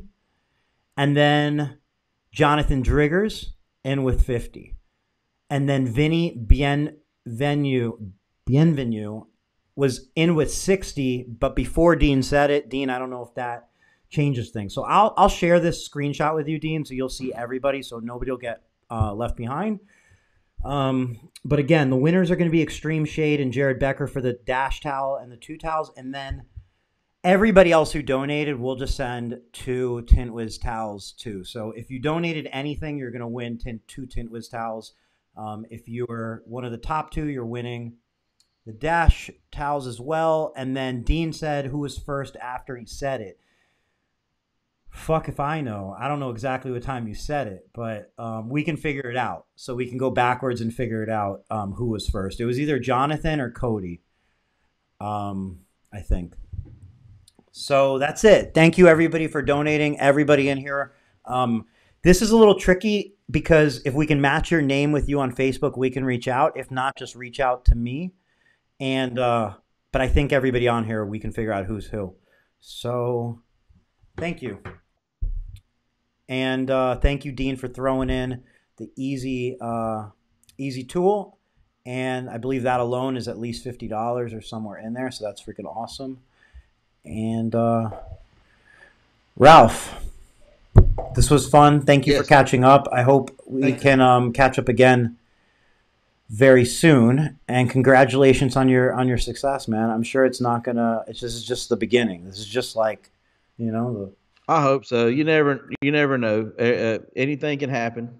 I lost everything I owned in 2008. In the building crash when I was doing building houses and developing. So, you have to wake up every day and you have to go after it, man. And you got to believe. You got to keep you can't make the same mistakes twice. You just got to keep going forward. So yeah. I thank everybody watching who does business with us. Thank you very much. And I couldn't do it without the people that support us. And we're going to reciprocate and keep supporting them. So thank you for sharing your success the news of your success, but also of, like you said, losing everything. You said 2008. That's 13 years ago. And then, you Hmm. know, again, like when that was happening, that I imagine was a very taxing time on you emotionally. I'm sure going to sleep and waking up and like these things that Awful. haunt you. But at the same time, that was guiding you in this direction and propelling you in this direction. So like I think like those are the things that are, it's very special that you share it, because everybody's going to go through those wins and losses and wins and losses, and it's important to know that those are part of the path to where you're going. They're not failures or like they're not the end. They're just part of the path. It had to happen to make me who I am today, and it really humbled me too, because I thought life was going to be great and perfect, and I'd always seemed to have things go my way, but it was a slap. It was a slap down to zero, and all I had left was my wisdom, and I was starting back below zero, With a big lesson. and I had help. I had help and support from my family, and I think I made a wise choice to take the path I did, and if I went back in time, I wouldn't change anything on that path. I'm glad I did it, and it's starting to pay off not only for me, but it's paying off for a lot of other people in the industry and the industry itself. The industry, I think, needed a technology like carbon you know, to shake things up a little bit and give us some better choices, and different choices. So I'm the gateway to carbon, man. If you want the good stuff, I'm the guy to call. Ralph, the gateway to carbon. I like that. That could be I'm the gateway to the good stuff, man. The Gen good. 5. If you want to be on top, you come through the gate. Oh gosh, these are some good terms for the name. Carlos is calling you the Ralphinator, and Rick commented with "Dang Ralphomatic." Um, Yeah. I want to point out something that you brought up was your numbers. Everybody should know their numbers. If you don't know your revenue and your profit for the last month before, this week, what would last year look like, and so on. If you don't even know those numbers, it's hard. It's hard to. You're not going to go as fast down that path. When you know the numbers, you can dig your feet in and jump to that next step and go to that next step. So I'm just saying, I want to point out to everybody, like, you know your numbers, and that leads to victories. And when you don't know your numbers, you miss those victories and you don't even know where you're at. It's like it's your map, it's your navigation. You got to know your numbers. Yeah. I think numbers are important, but you know, I'm my dad told me this. I'm not a money motivated person. I like money. Don't get me wrong. I think money is very important, but I'm a very success motivated person. I want to wake up and win, and I want the people who buy our film to be able to win. Whatever they're doing and how they're competing, and you know, if we do well, if my customers do well, I don't plan on going out and buying anything or moving from the house I live Not in. about that, I'm gonna right? stay It's not where about I'm at. being Donald Duck and having like a room full of coins, gold coins. It's or whatever that duck is. Um, it's about knowing your numbers so you can know how you're doing, if you're moving forward, if you're reaching your goals, how many people you're Right. affecting, how much money. Look, if a company doesn't make profit, it can't do shit. It's gonna die. Do you know what I Yeah. mean? Yeah. So like you have to Yeah. know those numbers, because if you don't, you may not be doing as well as you think you are, or you may be doing way better than you think you are. And when things change, you won't know in any direction. So I'm just simply saying people should know their numbers. If right now you don't know the total sales for 2019 or 2020 and 2019, you got a problem on your hands, and you want to start at least knowing your numbers for 2021 for this month, how it compared to last month. You got to know your numbers. I'm just simply saying what I'm getting at is Tint Wiz, but I'm trying to leave it subtle. But I really mean it. You have to know your numbers. It's Mm-hmm. super important. When you know you sold $1,000 today, you know tomorrow if you sell 700 or if you sell 1,200. If you don't know how much you sold today and tomorrow's just a day, they all mix into each other and it doesn't matter. That's right. Well, Well, I couldn't tell if the go ahead. screen was freezing or I you were was just reading Cody freezing. Becker's comment. He said, "We all know Eric is sitting on 8-figure bank account." Uh, Cody, Definitely not even close. I don't think they add that many decimals after the dollar symbol, or they add 2 decimals. It's not. There's no way I'm close to 8. They'd have to add like 4 or 6. Anyway, bad joke, but no 8. No 8 figures. I hope one day. I really do, because look, again, money can accomplish a lot. So it's look at money as like ammunition. That ammunition can shoot a deer and feed a family, or that ammunition could just shoot yourself in the foot, or you could just store it in a room and one day it could set a fire in your house and it all blows up.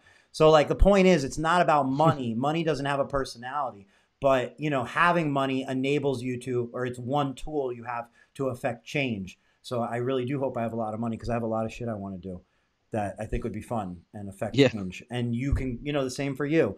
I would want to know that the company that I'm buying film from makes money and is doing really well, because I know that's only going to lead to better marketing, better film, longer longevity of the company, better everything. Everything comes with that. So like, you want the company to make money. You want your company, you want your suppliers to make money, you want your customers to make money. Everybody should make money. Everybody.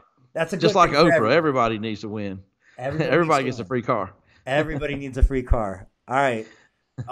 Thank you, everybody, for watching. Ralph, thanks for doing this, and Thank you. your evening. We will see everybody next week. And just because the giveaway is over, you can still go to the GoFundMe and donate money. And if you want to buy a dash protector and support them, they're 2 wonderful people that were on Tint Wizdom last week. You can go to dashprotector.com and buy it there. And that's it. Have a great night, everyone. Thanks again, Ralph. And thank you, everybody, for watching and all the support. Bye-bye.